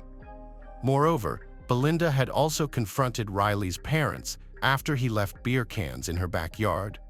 The investigation revealed that Riley had access to his father's 12-gauge shotgun, which was the same weapon used to murder Belinda. Furthermore, the detectives discovered that a group of Riley's friends had been involved in a robbery several weeks earlier, during which several shotguns were stolen. During his interviews with the detectives about Belinda's murder, Riley told them what he did that day, saying he was in school. But when the detectives checked his attendance records, they found out he had skipped class in the middle of the day. This difference in what he said and what really happened made the detectives suspicious, and they started looking into whether Riley was involved in Belinda's murder. When they showed him the evidence, Riley agreed to take a lie detector test, but he failed it. Even so, Riley still said he didn't do it and didn't have any bad feelings towards Belinda. Instead, he said that on the day of Belinda's murder, he had skipped school with a friend, spent the day smoking marijuana, and then went to a few friends' houses. He fell asleep on his couch and didn't wake up until around 6 p.m. when he saw the police tape outside Belinda and David's home. While David suspected that his neighbor Riley was responsible for his wife's murder, the detectives couldn't find any concrete proof to link Riley to the crime. In fact, they confirmed Riley's alibi by interviewing his friends, which raised questions about David's theory. The detectives did consider the possibility that Riley might have killed Belinda and her unborn baby, but they kept their attention on David, Belinda's husband, as the main suspect in the investigation. During their inquiry, the detectives discovered that David was close to a colleague, Heather Scott, a teacher at his high school. David admitted to the detectives that he and Heather had exchanged flirtatious emails and had gone on happy hour outings together, but he claimed their relationship was purely platonic. The detectives questioned Heather multiple times. In their first interview, Heather said she and David had never been alone together, but described their interactions as casual and romantic. This raised suspicions with the detectives. After consulting a lawyer, Heather gave a second statement. In this statement, she revealed that her relationship with David was more significant than she initially claimed. She said they spent New Year's Eve together at her house and had intimate relations. When the detectives asked David about the alleged New Year's Eve encounter with Heather, his co-worker, David admitted it, rather than denying it to protect his pregnant wife, Belinda. David insisted Heather meant nothing to him, saying their connection was purely physical and that he enjoyed the attention. David claimed he truly loved Belinda and would do anything for her. He admitted hurting Belinda by having an affair, but denied physically harming her. 3 months after Belinda's murder, a grand jury gathered and decided not to indict Riley Sanders or David Temple for her murder. Despite this, detectives remained convinced of David's guilt, but they lacked sufficient evidence to link him to the crime. Over the next few years, the investigation into Belinda's murder stagnated, and the case remained unsolved. David moved on with his life, remarrying to Heather Scott. Although David was never charged with a crime related to Belinda's murder, her family remained convinced of his guilt. They made efforts to keep Belinda's memory alive, including erecting a giant billboard over a busy highway and bringing news crews to her gravesite to raise awareness about her case. However, despite their efforts, nothing seemed to change and the tip lines fell silent, with leads drying up. It seemed Belinda's murder would remain unsolved. But everything changed in November 2004 when Scott Peterson was convicted of murdering his pregnant wife Lacey in California, more than 5 years after Belinda's death. This conviction sparked renewed interest in Belinda's case, as prosecutors in Katy, Texas, believed there were numerous similarities between Lacey Peterson's murder and Belinda Temple's. The state had previously secured a guilty verdict against Scott without relying on forensic evidence. Although Texas prosecutors believed David was responsible for Belinda's death, they lacked physical evidence linking him to the crime. The prosecution used Scott's conviction as a precedent to re-examine Belinda's case, aiming to find sufficient evidence to charge David with murder. According to the prosecution's theory, Belinda returned home on January 11, 1999, where David lay in wait, armed with a 12-gauge shotgun. They alleged that David confronted Belinda, forcing her upstairs into a closet, where he shot her fatally in the head. After the homicide, the prosecution believed David staged the scene to look like a botched burglary, took his son, and drove around town to create an alibi, which was captured on 2 security cameras. On November 30, 2004, David Temple was arrested and charged with the murder of his wife Belinda 6 years after her death. Despite the arrest, the case was delayed for 3 years before going to trial. During this time, Heather was not charged with any crime related to Belinda's murder, and no evidence suggested she had prior knowledge of David's involvement. In 2007, David's trial began, and his defense team claimed that his 16-year-old neighbor, Riley Sanders, was responsible for the crime.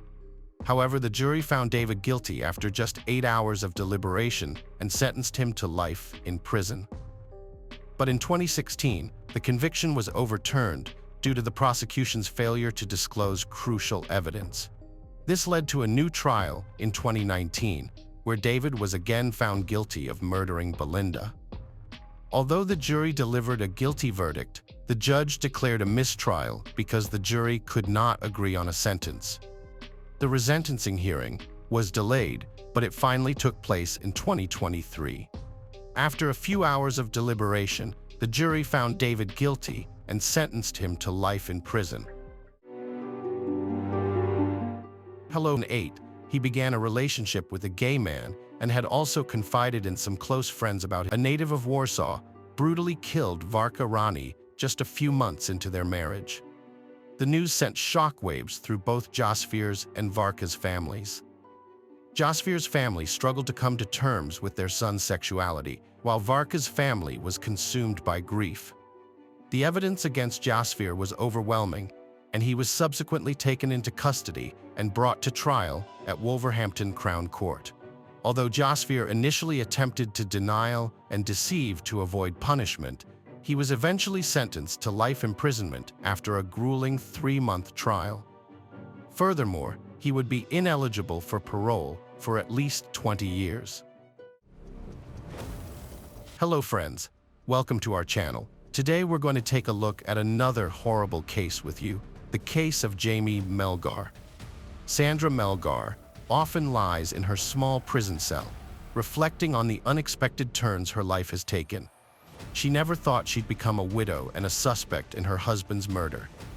It's unbelievable that a year and a half after his death, a grand jury indicted her, and nearly 5 years later, a jury convicted her based on circumstantial evidence alone, with no clear motive or physical proof linking her to the crime. At 59, every day since her husband's passing has been a living nightmare. In a recent interview, Sandra said that she still catches herself thinking she'll go back home.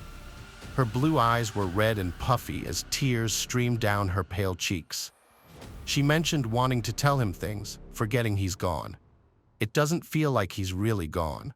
It's like he's temporarily away or on a trip. She added that she tries not to dwell on it, before pausing tearfully. Sandra has been incarcerated at the William P. Hobby Unit, a women's prison in rural Texas, for the past 10 months. Despite her circumstances, she has managed to stay connected with her friends and family, many of whom remain convinced of her innocence.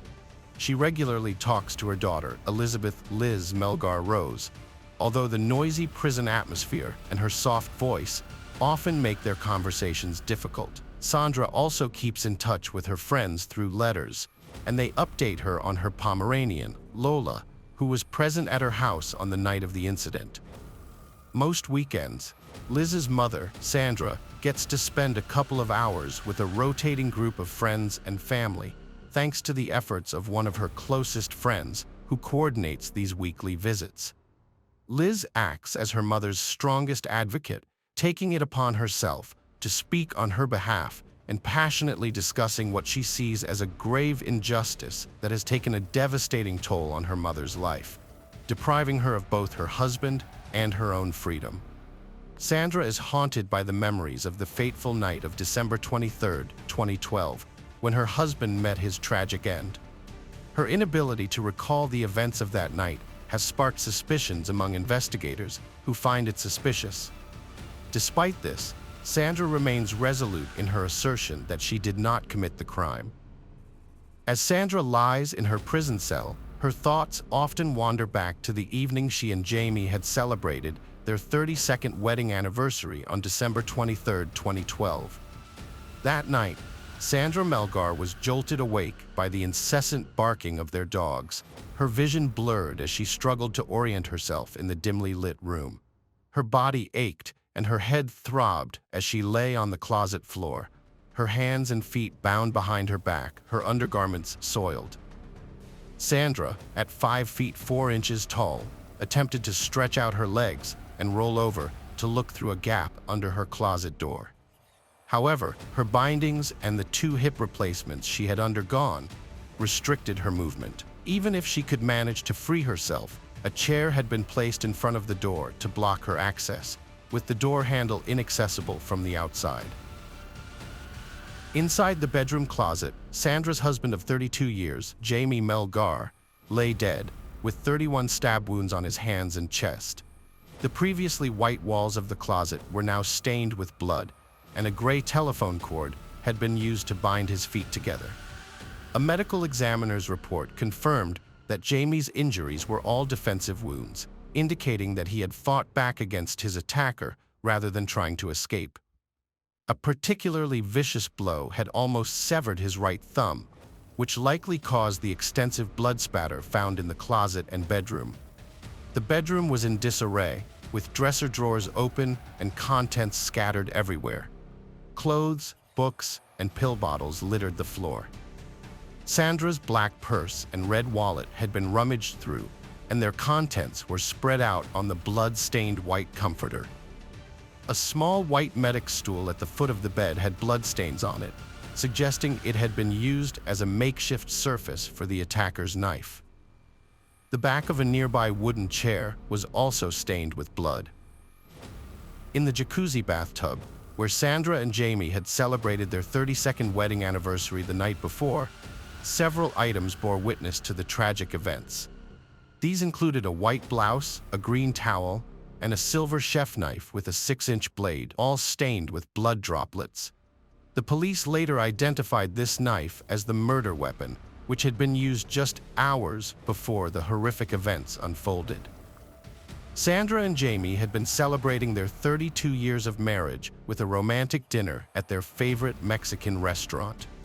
They had planned to continue their celebration in a relaxing way, with a jacuzzi session accompanied by candles, cocktails, strawberries, and whipped cream. Even after more than 3 decades together, their love for each other remained strong, as Sandra would later tell the authorities. The couple's journey began during their senior year at Lamar High School. Jamie, with his unruly black hair and a somewhat awkward teenage mustache, was immediately drawn to the 17-year-old Sandra, who had blue eyes and blonde hair and sat in front of him in class. At first, Sandra resisted Jamie's advances for weeks, but she eventually agreed to join him and a group of friends for ice skating. Unbeknownst to her, Jamie had orchestrated the whole event, and when she arrived, only Jamie and his best friend were there. The others had mysteriously disappeared. Jamie's charming nature, humor, and penchant for corny jokes eventually won Sandra over. She admired his intelligence, thoughtfulness, and sense of humor, while Jamie appreciated her intelligence, down-to-earth personality, and lack of pretentiousness. They soon became inseparable, and in 1980, 2 years after graduating from high school, they got married in a courthouse ceremony in downtown Houston. On the anniversary of their union, Sandra and Jamie spent a romantic evening in their jacuzzi, reminiscing about their shared history and dreaming of their future together. They discussed selling their home to embark on a world tour, visiting iconic destinations like the Grand Canyon and Ireland, and witnessing the breathtaking Northern Lights. With Jamie's retirement as a computer programmer with the Houston Independent School District just 5 months away, they envisioned buying a beachfront property where they could settle down after their travels. As they chatted, they took turns giving each other massages, culminating in a romantic moment of intimacy. After 2 blissful hours in the jacuzzi, their peaceful evening was abruptly interrupted by their dogs barking. Jamie got out of the jacuzzi, wrapped a towel around himself, and put on Sandra's slippers to attend to the dogs. Little did Sandra know that this would be the last time she would see her husband alive.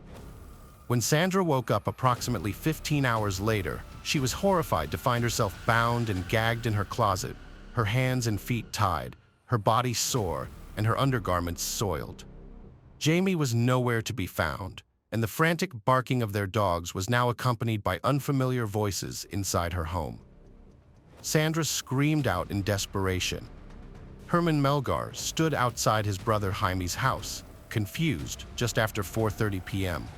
His brother had invited him and his family for dinner, but now, despite ringing the doorbell and calling, there was no response from Jaime or his wife Sandra. What struck Herman as unusual was that Jamie's black truck was parked in the driveway and Sandra's silver car was inside the open garage. He told his family to wait by the front door while he took a look around the backyard, glancing over the fence. Noticing the plastic tarp hanging from the pergola on the back porch, Herman remembered that Jamie had been working on various home improvement projects. Returning to the front yard, Herman decided to check the laundry room door inside the garage. To his surprise, the door was unlocked, so he entered the house. As he stepped inside, Herman was met with an unsettling atmosphere. The house was dimly lit, gray and stuffy, with all the blinds drawn shut. The dogs were barking and jumping around, which added to the eerie feeling that Herman's daughter Marissa would later describe as unsettling. It was at that moment that they heard muffled screams. Herman rushed to the back of the house and found a large chair propped against the bathroom closet door. Inside the closet, Sandra lay on the floor, wearing a black satin nightgown, desperately screaming for help. Herman and his wife Maria struggled to remove the tightly bound restraints from Sandra's arms and legs. Herman got a pair of scissors from the bathroom to help free her. Meanwhile, Sandra kept asking about Jamie's whereabouts. She had visible bruises on her arms, including a dark one on her left bicep. After they finally freed her, Sandra rushed into the bedroom and found Jamie's lifeless body protruding from the closet. She checked for a pulse, but it was clear from his cold, pale, and naked body that he had passed away. Sandra covered Jamie's body with a blue jacket, and Maria escorted her back to the bathroom. When the paramedics arrived, Sandra was in hysterics, making it difficult for her to communicate with Stephanie Roberts, the first paramedic to arrive on the scene. Roberts' report stated that Sandra was in shock, cried periodically, and had lost all sense of time. Her last memory was of around 1 a.m. that morning, unaware that 15 hours had passed and it was now evening. The police documented bruises on Sandra's hands and arms, as well as a small scratch on her left thumb, but found no blood on her. Sandra told the police that after Jamie let the dogs in, she got out of the bathtub and went to her closet to get dressed. Her next memory was waking up in the closet at an unknown time, and at some point she screamed for help, but then fell back asleep, possibly having a seizure. Sandra had several underlying medical conditions, including lupus, rheumatoid arthritis, and grand mal seizures, which had forced her to resign from her job as a licensed vocational nurse. She believed she could no longer perform her duties effectively due to her seizures. In the weeks leading up to Jamie's murder, Sandra had experienced auras, which she knew were warning signs of an impending seizure. During these seizures, she would sleep for hours and wake up in a state of confusion, disorientation, and severe pain. As crime scene investigators carefully searched the house, Sandra was taken to an interrogation room at the Harris County Sheriff's Office. She mentioned that the room was too cold and was subsequently asked to take a polygraph test. Sergeants Cazal and Douay questioned her for 3 hours, focusing on the 36 hours leading up to Jamie's death. Sandra spoke quietly and complained of a headache during the interrogation. She remembered some details clearly, such as removing her boots in the bedroom, changing in the bathroom, and recalling their conversation in the jacuzzi. However, she struggled to remember other details, and her recollection of time was imprecise. When questioned about the timeline, Sandra initially stated that Jamie had left her for 15 minutes to let the dogs in before she got out of the jacuzzi. Later, she suggested it might have been around 5 minutes. Sandra admitted that she was not good at estimating time and was making an educated guess. 2 days after the murder, Liz met with Cazal and Douay to report that several items were missing from the house, including a TV from the bedroom and Sandra's medication bottles of hydrocodone and phenobarbital. She reminded them that a backpack containing a gaming system and games had been left in the garage, which she had previously mentioned to detectives. Liz also shared information about her mother's seizures and health issues, expressing her concern for her mother's fragile state and possible post-traumatic stress. Although she hoped that something might trigger a memory later, this meeting did not yield any significant breakthroughs. Liz continued to follow up with phone calls, even pointing out damage to one of her parents' rental homes. However, the authorities eventually stopped responding to her inquiries, leaving both Liz and Sandra unaware of the investigation's progress. A year and a half after the incident, Sandra was secretly indicted for Jamie's murder by a grand jury in July 2014.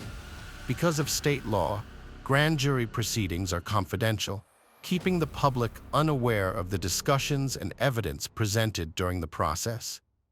Despite the indictment, Sandra's case progressed slowly over the next 3 years, involving at least 4 prosecutors from the district attorney's office, until it was assigned to Colleen Barnett in May 2017. Colleen Barnett had rejoined the DA's office in January of that year, following a 4-year break during Kim A's tenure as district attorney. Throughout her 24-year career, Barnett had built a reputation as a diligent and fair-minded prosecutor, according to both her colleagues and the attorneys who had opposed her in court. She had handled over 70 murder trials, including the high-profile capital murder case of Suzanne Basso, who was executed for luring a mentally disabled man to Texas with the promise of marriage and then killing him. Barnett knew that Sandra's case was tough. There was no clear motive, no confession, and no direct evidence linking Sandra to the crime. Despite the challenges, Barnett was convinced of Sandra's guilt. During the 13-day trial that began in August 2017, Barnett presented Sandra as a cold-blooded killer who carefully planned Jamie's murder, luring him into their bedroom with the promise of sex. Barnett told the jury that Sandra had used a gray telephone cord to tie Jamie's feet, then fatally stabbed him from chest to neck. The prosecutor highlighted the discovery of a bag of sex toys on the bed, which Sandra later claimed was a joke gift from a friend. Although Barnett couldn't exactly say why Sandra did it, she offered several possible motives, including Jamie's life insurance policy with HISD and Sandra's alleged desire to end their marriage. However, as a Jehovah's Witness, Sandra's religion did not allow divorce. Sandra's attorney, George Ma Sechrist, a well-established and respected legal expert, presented a contrasting image of the seemingly fragile woman sitting at the defense table. According to Sechrist, Sandra was a victim of investigators who had jumped to conclusions, forming a theory within 2 hours of arriving at the crime scene. He backed this claim by pointing out that they had initially attempted to file murder charges while the crime scene investigators were still processing her home.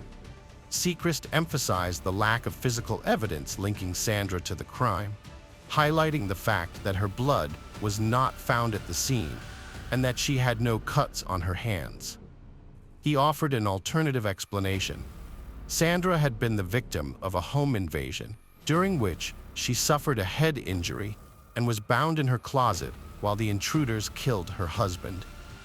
For the jurors watching Barnett and Seacrest in the courtroom, the atmosphere was likened to a high-stakes boxing match, as the two lawyers clashed in a battle of wits.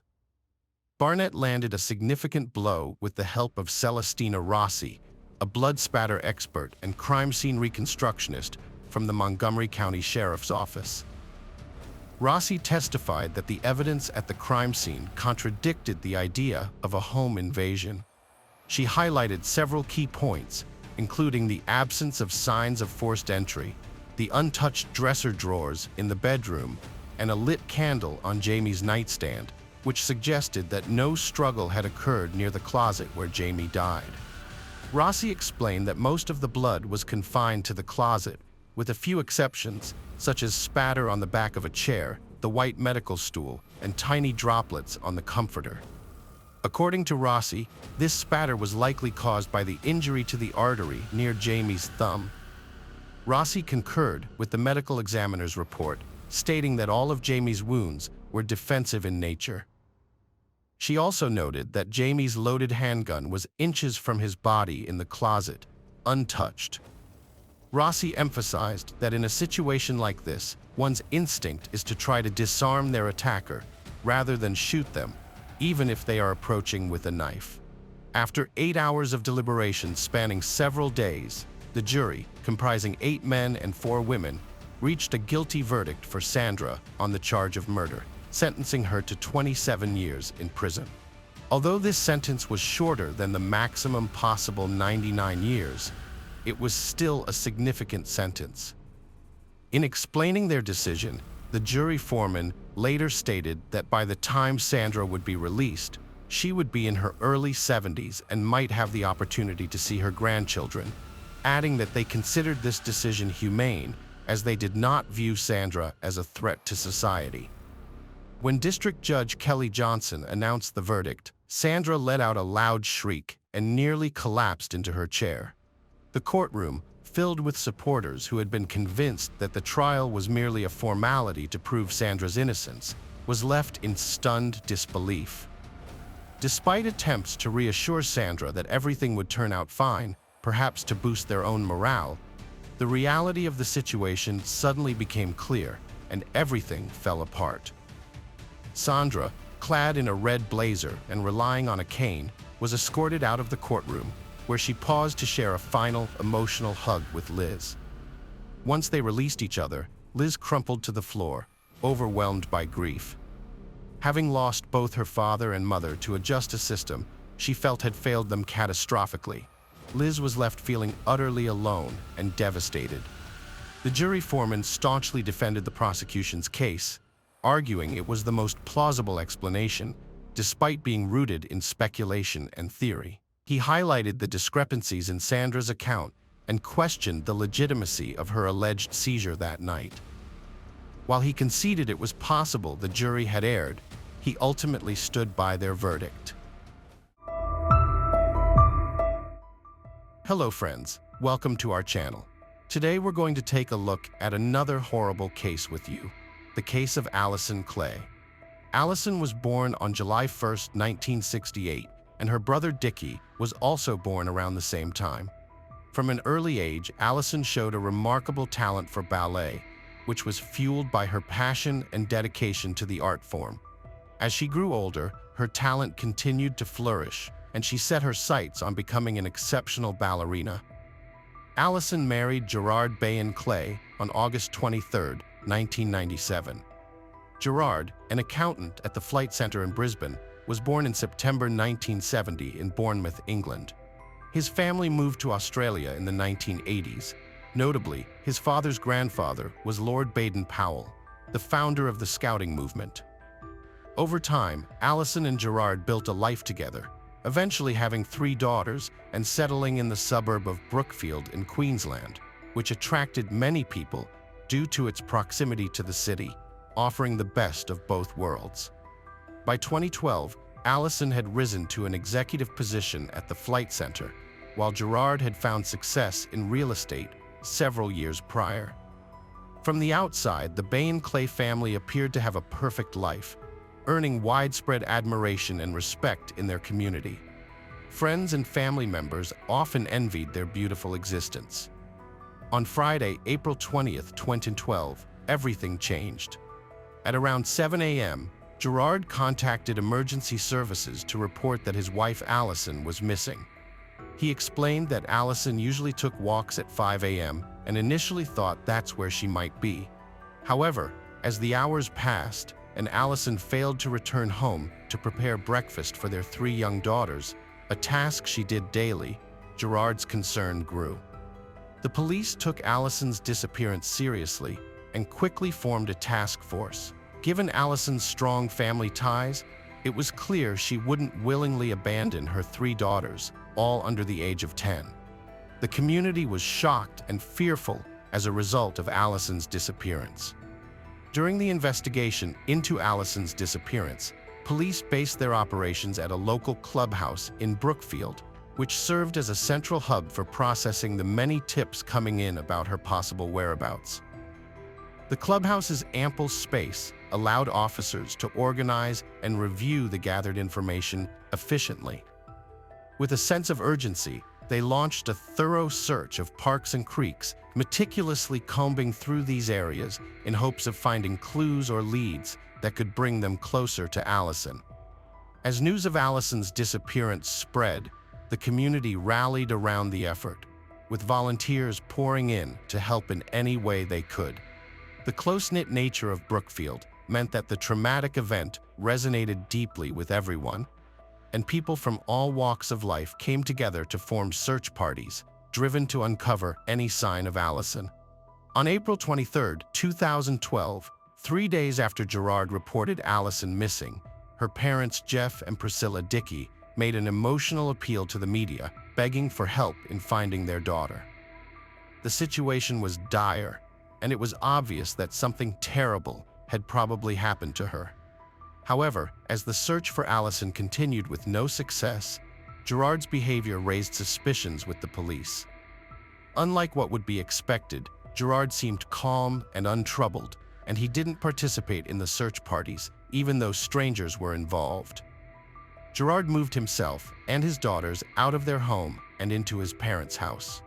When a reporter found him there, Gerard was evasive and unsettling during their conversation. His high-pitched and strained voice was notable, as was his refusal to make eye contact. The reporter was struck by Gerard's behavior, sensing that he was nervous but not genuinely concerned about his missing wife. His responses seemed rehearsed, as if he was reciting lines from a script. Throughout the interview, Gerard came across as detached, going through the motions without emotion. He didn't appear to be a desperate man searching for his wife. Rather, he seemed to be playing the role of a grieving husband. The police were interested in speaking with the reporter after learning that she had found Gerard at his sister's house. They asked if she had noticed any scratches on his face, possibly resulting from an altercation with his missing wife Allison. Upon reviewing the interview footage, the reporter noticed that Gerard was deliberately covering one side of his face. This raised the police's suspicions, leading them to wonder if Gerard had wounds on his face that he was trying to conceal.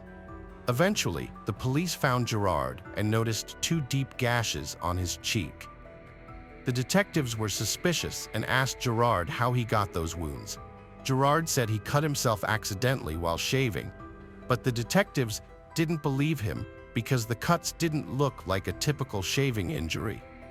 Although the police suspected Gerard and his possible involvement in his wife's disappearance, they didn't have enough evidence to link him to it. They kept investigating and gathering evidence, hoping to find any leads or proof that would implicate him. Until then, Gerard remained a person of interest, but the police couldn't find sufficient evidence to charge him with a crime. The Brookfield police questioned residents familiar with the Bate and Clay family, particularly interested in learning about Allison's husband, Gerard. As a prominent real estate agent and former Chamber of Commerce president, Gerard held a high status within the community. However, Many described him to detectives as condescending and arrogant, constantly looking down on others. As rumors of Gerard's involvement in his wife's disappearance spread, they gained momentum. Meanwhile, Gerard and his parents worked to avoid media attention, using various tactics to evade the press. In contrast, Allison's loved ones, concerned about her disappearance, maintained a constant presence at the task force headquarters, waiting and hoping for updates on her whereabouts day after day. Their determination gave them a much-needed sense of purpose during the uncertain time while Allison was missing. The police requested that residents examine their properties for any signs of Allison, specifically her clothing. To raise public awareness, the police employed a novel approach, setting up a mannequin along a highway, dressed in the same clothes Allison wore on the day she vanished. This move aimed to increase visibility of the case and encourage potential witnesses to provide information. During Allison's disappearance, almost 400 volunteers participated in the search efforts, scouring the area on foot and horseback. Despite their collective efforts, the community was unable to find any signs of the missing mother. On April 30, 2012, Professor Daryl Joyce, a Brisbane resident and horticulture expert, was kayaking on the Brisbane River when he decided to explore a small creek called Collow Creek. This decision would ultimately lead to a disturbing discovery. As Daryl paddled upstream, he noticed what appeared to be a body beneath the creek bank. His curiosity piqued. He rowed closer to confirm his suspicions, and the stronger the smell of human decomposition became, it was clear the body lying beneath the bridge was human. Daryl was taken aback when he saw the body dressed in the same clothes as the mannequin by the highway. The coincidence was unsettling, and Daryl's instincts told him this could be a significant lead in the case. Since he couldn't do anything more for Allison, he rowed back up the Brisbane River to his car, where he had phone signal, and called the police. The police arrived on May 1st, and an autopsy was conducted on the body found in Collow Creek. The examination revealed that the deceased was Allison Bain Clay, but the cause of death remained unknown. However, the autopsy showed significant signs of decomposition, including discoloration and loss of soft tissue, especially on her face. Despite this, the medical examiner identified a 5-centimeter discoloration on Allison's inner chest, which could have been a bruise caused by mild blood force trauma. The autopsy also revealed that Allison's lungs did not contain water, leading the medical examiner to conclude that she did not drown. This finding suggested that the cause of death might not have been accidental. Furthermore, the medical examiner ruled out the possibility that Allison fell 14 meters from the bridge above where she was found, as there was no evidence of fractures or injuries.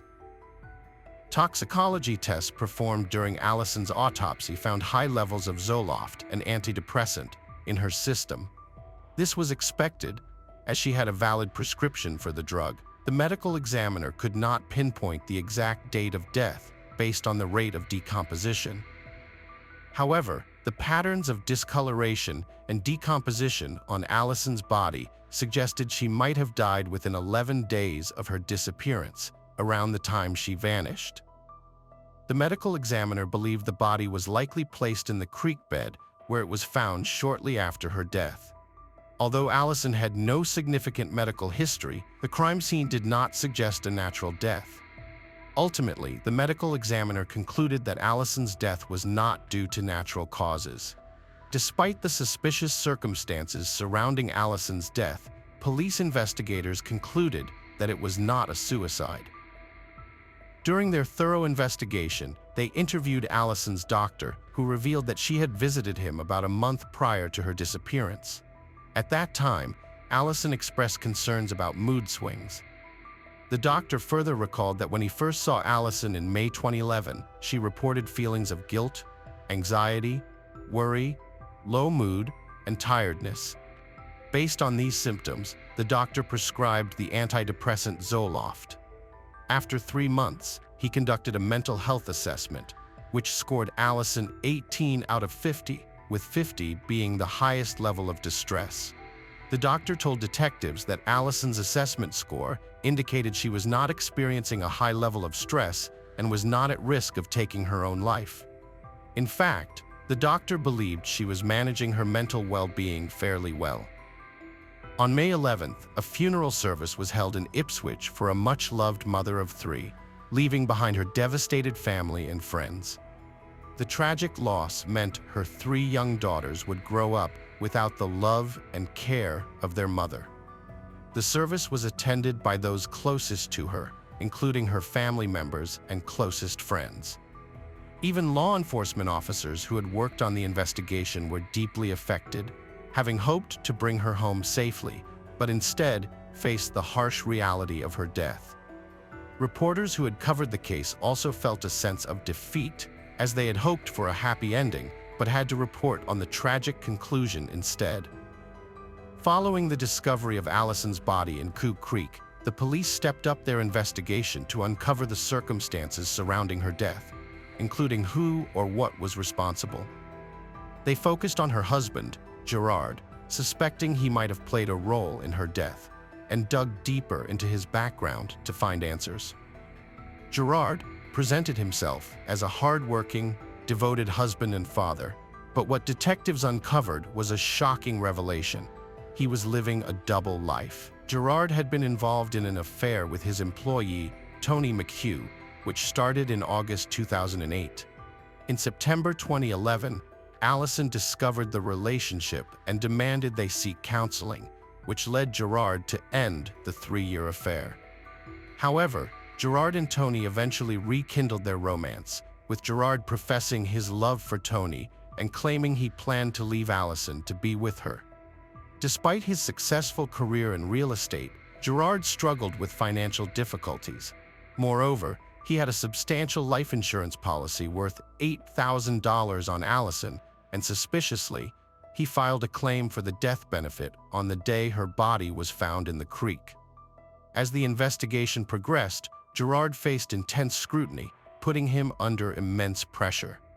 The botanist expert examining the leaf material found on Allison's body discovered that it matched the plant species present in Allison's backyard, providing crucial evidence linking her home to her death. Based on the botanist's evidence, the detectives theorized that Allison was probably murdered on her backyard patio, and then her body was moved to Coo Creek. The detectives also suspected that Gerard used Allison's car to move her body from their home, as traces of her blood were discovered in the trunk and on the door. On June 13, 2012, Gerard, accompanied by his lawyer, went to the police station, where he was officially questioned and charged with Allison's murder and desecrating her body. Gerard denied any wrongdoing and said he planned to plead not guilty, but the judge refused to grant him bail on June 22nd, considering him a high risk of fleeing. Gerard's arrest validated the widespread suspicion that he was involved in Allison's tragic death. The cumulative circumstantial evidence had led many to this conclusion, and his arrest simply confirmed their beliefs. While the public's expectations were met, they also felt a strong sense of relief. Gerard's arrest brought closure and reassurance to those affected by Allison's death, marking a crucial step towards justice and retribution for her loved ones. The public's relief stemmed not from a sense of vengeance or pleasure, but from the knowledge that the truth had finally been uncovered and the responsible individual would face consequences. Gerard's arrest provided a sense of security, as people knew that a dangerous individual was no longer a threat to the community. On June 10, 2014, 2 years after his arrest, Gerard Baden-Clay went on trial in the Brisbane Supreme Court. During the trial, the prosecution read out a part of Allison's diary, which revealed the problems in her marriage to Gerard. The diary entries showed how insecure Allison felt about Gerard's affair and the emotional abuse she suffered. In her diary, Allison wrote about feeling frustrated and lonely, longing for love and intimacy, but feeling unable to get it in her marriage. She described feeling emotionally disconnected from her husband and expressed her doubts and fears about their marriage, including whether Gerard was faithful. One of the most striking diary entries was written just 2 days before Allison vanished. In it, Allison poured out her feelings about Gerard's alleged affair, saying it made her feel sick and dirty. She confessed to feeling utterly betrayed and humiliated, explaining that she could no longer bear the strain and distress caused by her husband's infidelity. Gerard's defense team argued that the evidence presented during the trial was circumstantial and didn't prove Gerard's guilt beyond a reasonable doubt. After 5 days of deliberation, the jurors delivered a guilty verdict on May 13, 2014. Gerard was sentenced to life in prison with a minimum 15-year term before he could apply for parole.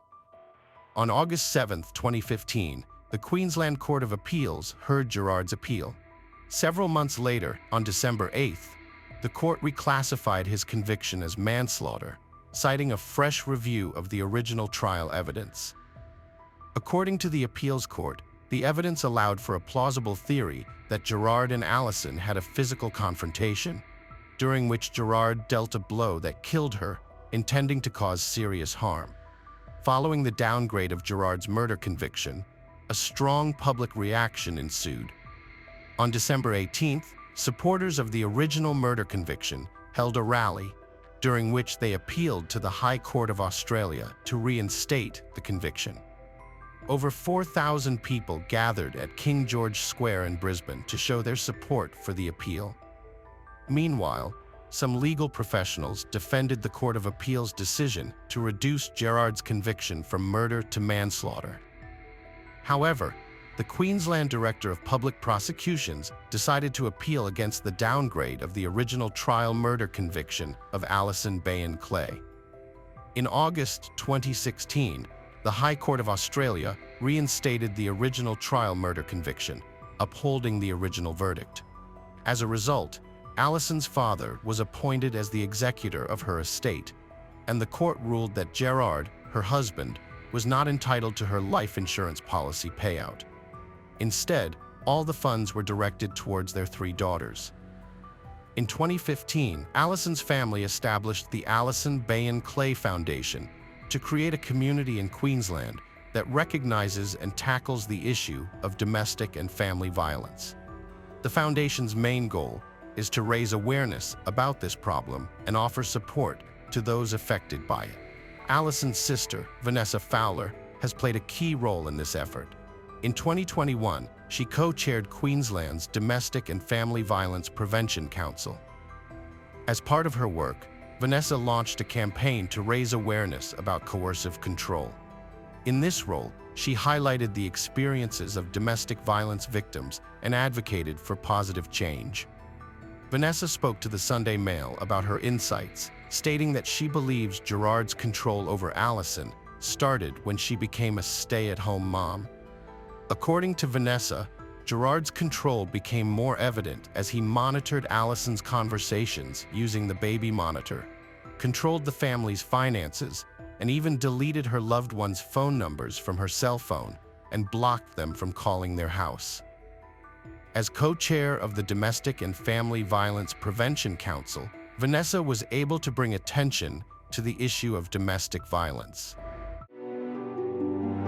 By her condition, the need to reduce stress and rest frequently was a drastic change from her previous lifestyle, causing significant challenges for the couple's dynamic. In 2011, Greg planned a trip to Santa Cruz, California, to help Diana unwind and take her mind off her fibromyalgia. As a loving and caring husband, Greg recognized the toll that's supposed to retrieve. According to Jason's statement, he claimed to have heard up to 6 gunshots at the scene, but the investigators found no shell casings or weapon. The absence of forensic evidence suggested to the detectives that the person who sentenced to 26 years to life. Both defendants maintain their innocence. Hello friends, welcome to our channel. Today we're going to take a look at returned home from school around 4:15 p.m., just like any other day. With her father and grandfather out hunting, she was left alone with Elizabeth. But that evening, Athena's mood was off, leading to an argument with Elizabeth. Upset, Athena retreated to her room, while Elizabeth headed to the kitchen to prepare dinner. 20 minutes later, Elizabeth went to call Athena for dinner, but she was nowhere to be found. Elizabeth searched the entire house and yard, but there was no sign of the girl. She then called her husband's relatives who lived nearby, but they claimed they hadn't seen Athena. Elizabeth then called her husband, explaining the situation, and he immediately told her to contact the police and rushed home. At 6:40, Elizabeth dialed 911, and officers arrived within 14 minutes. She recounted the events and shared her theory that Athena might have run away due to their argument. However, the girl's relatives remained skeptical, given Athena's age of 7 and her history of never straying far from home, especially at night when she was afraid of the dark. Initially, the police viewed Elizabeth with skepticism, primarily due to the 40-minute delay in reporting her child missing after realizing she was gone. However, after count of events, as it lacked a logical explanation, they speculated that the perpetrator's initial plan was to sexually assault the girl, but something went awry. One theory is that after arguing with her father's wife, the victim went outside and was in the yard when Horner arrived to deliver a package. Noticing the girl alone and isolated, he saw an opportunity to act on his depraved fantasies. Horner could have lured the girl in prior criminal record, which is rare in most cases. Typically, people who are capable of murder start with less severe crimes. The detective spent weeks meticulously investigating Horner's past, speaking to his relatives, friends, and acquaintances to uncover any hints of potential involvement in other crimes.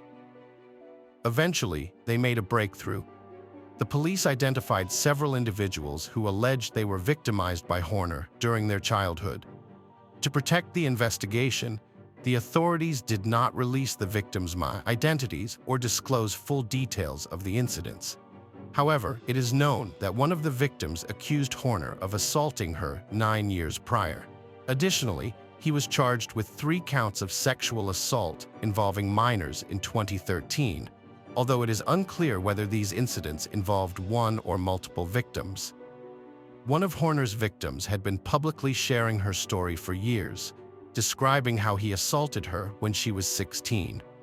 She used social media to raise awareness about Horner's criminal nature, but despite this, he faced no consequences and was not considered a suspect. The victim stated that for years, nobody believed her allegations. However, after Horner killed Athena, these allegations gained significant attention, revealing Horner's true character and possible motives. Horner faces multiple. This hints at sadistic tendencies, making his account of Athena's murder even more suspicious. Horner claimed he killed Athena to avoid punishment for a lesser crime, but this excuse seems absurd given his sadistic nature. Authorities are seeking the death penalty, backed by video footage and Horner's own testimony. His guilt is clear, and additional evidence may be presented during the trial.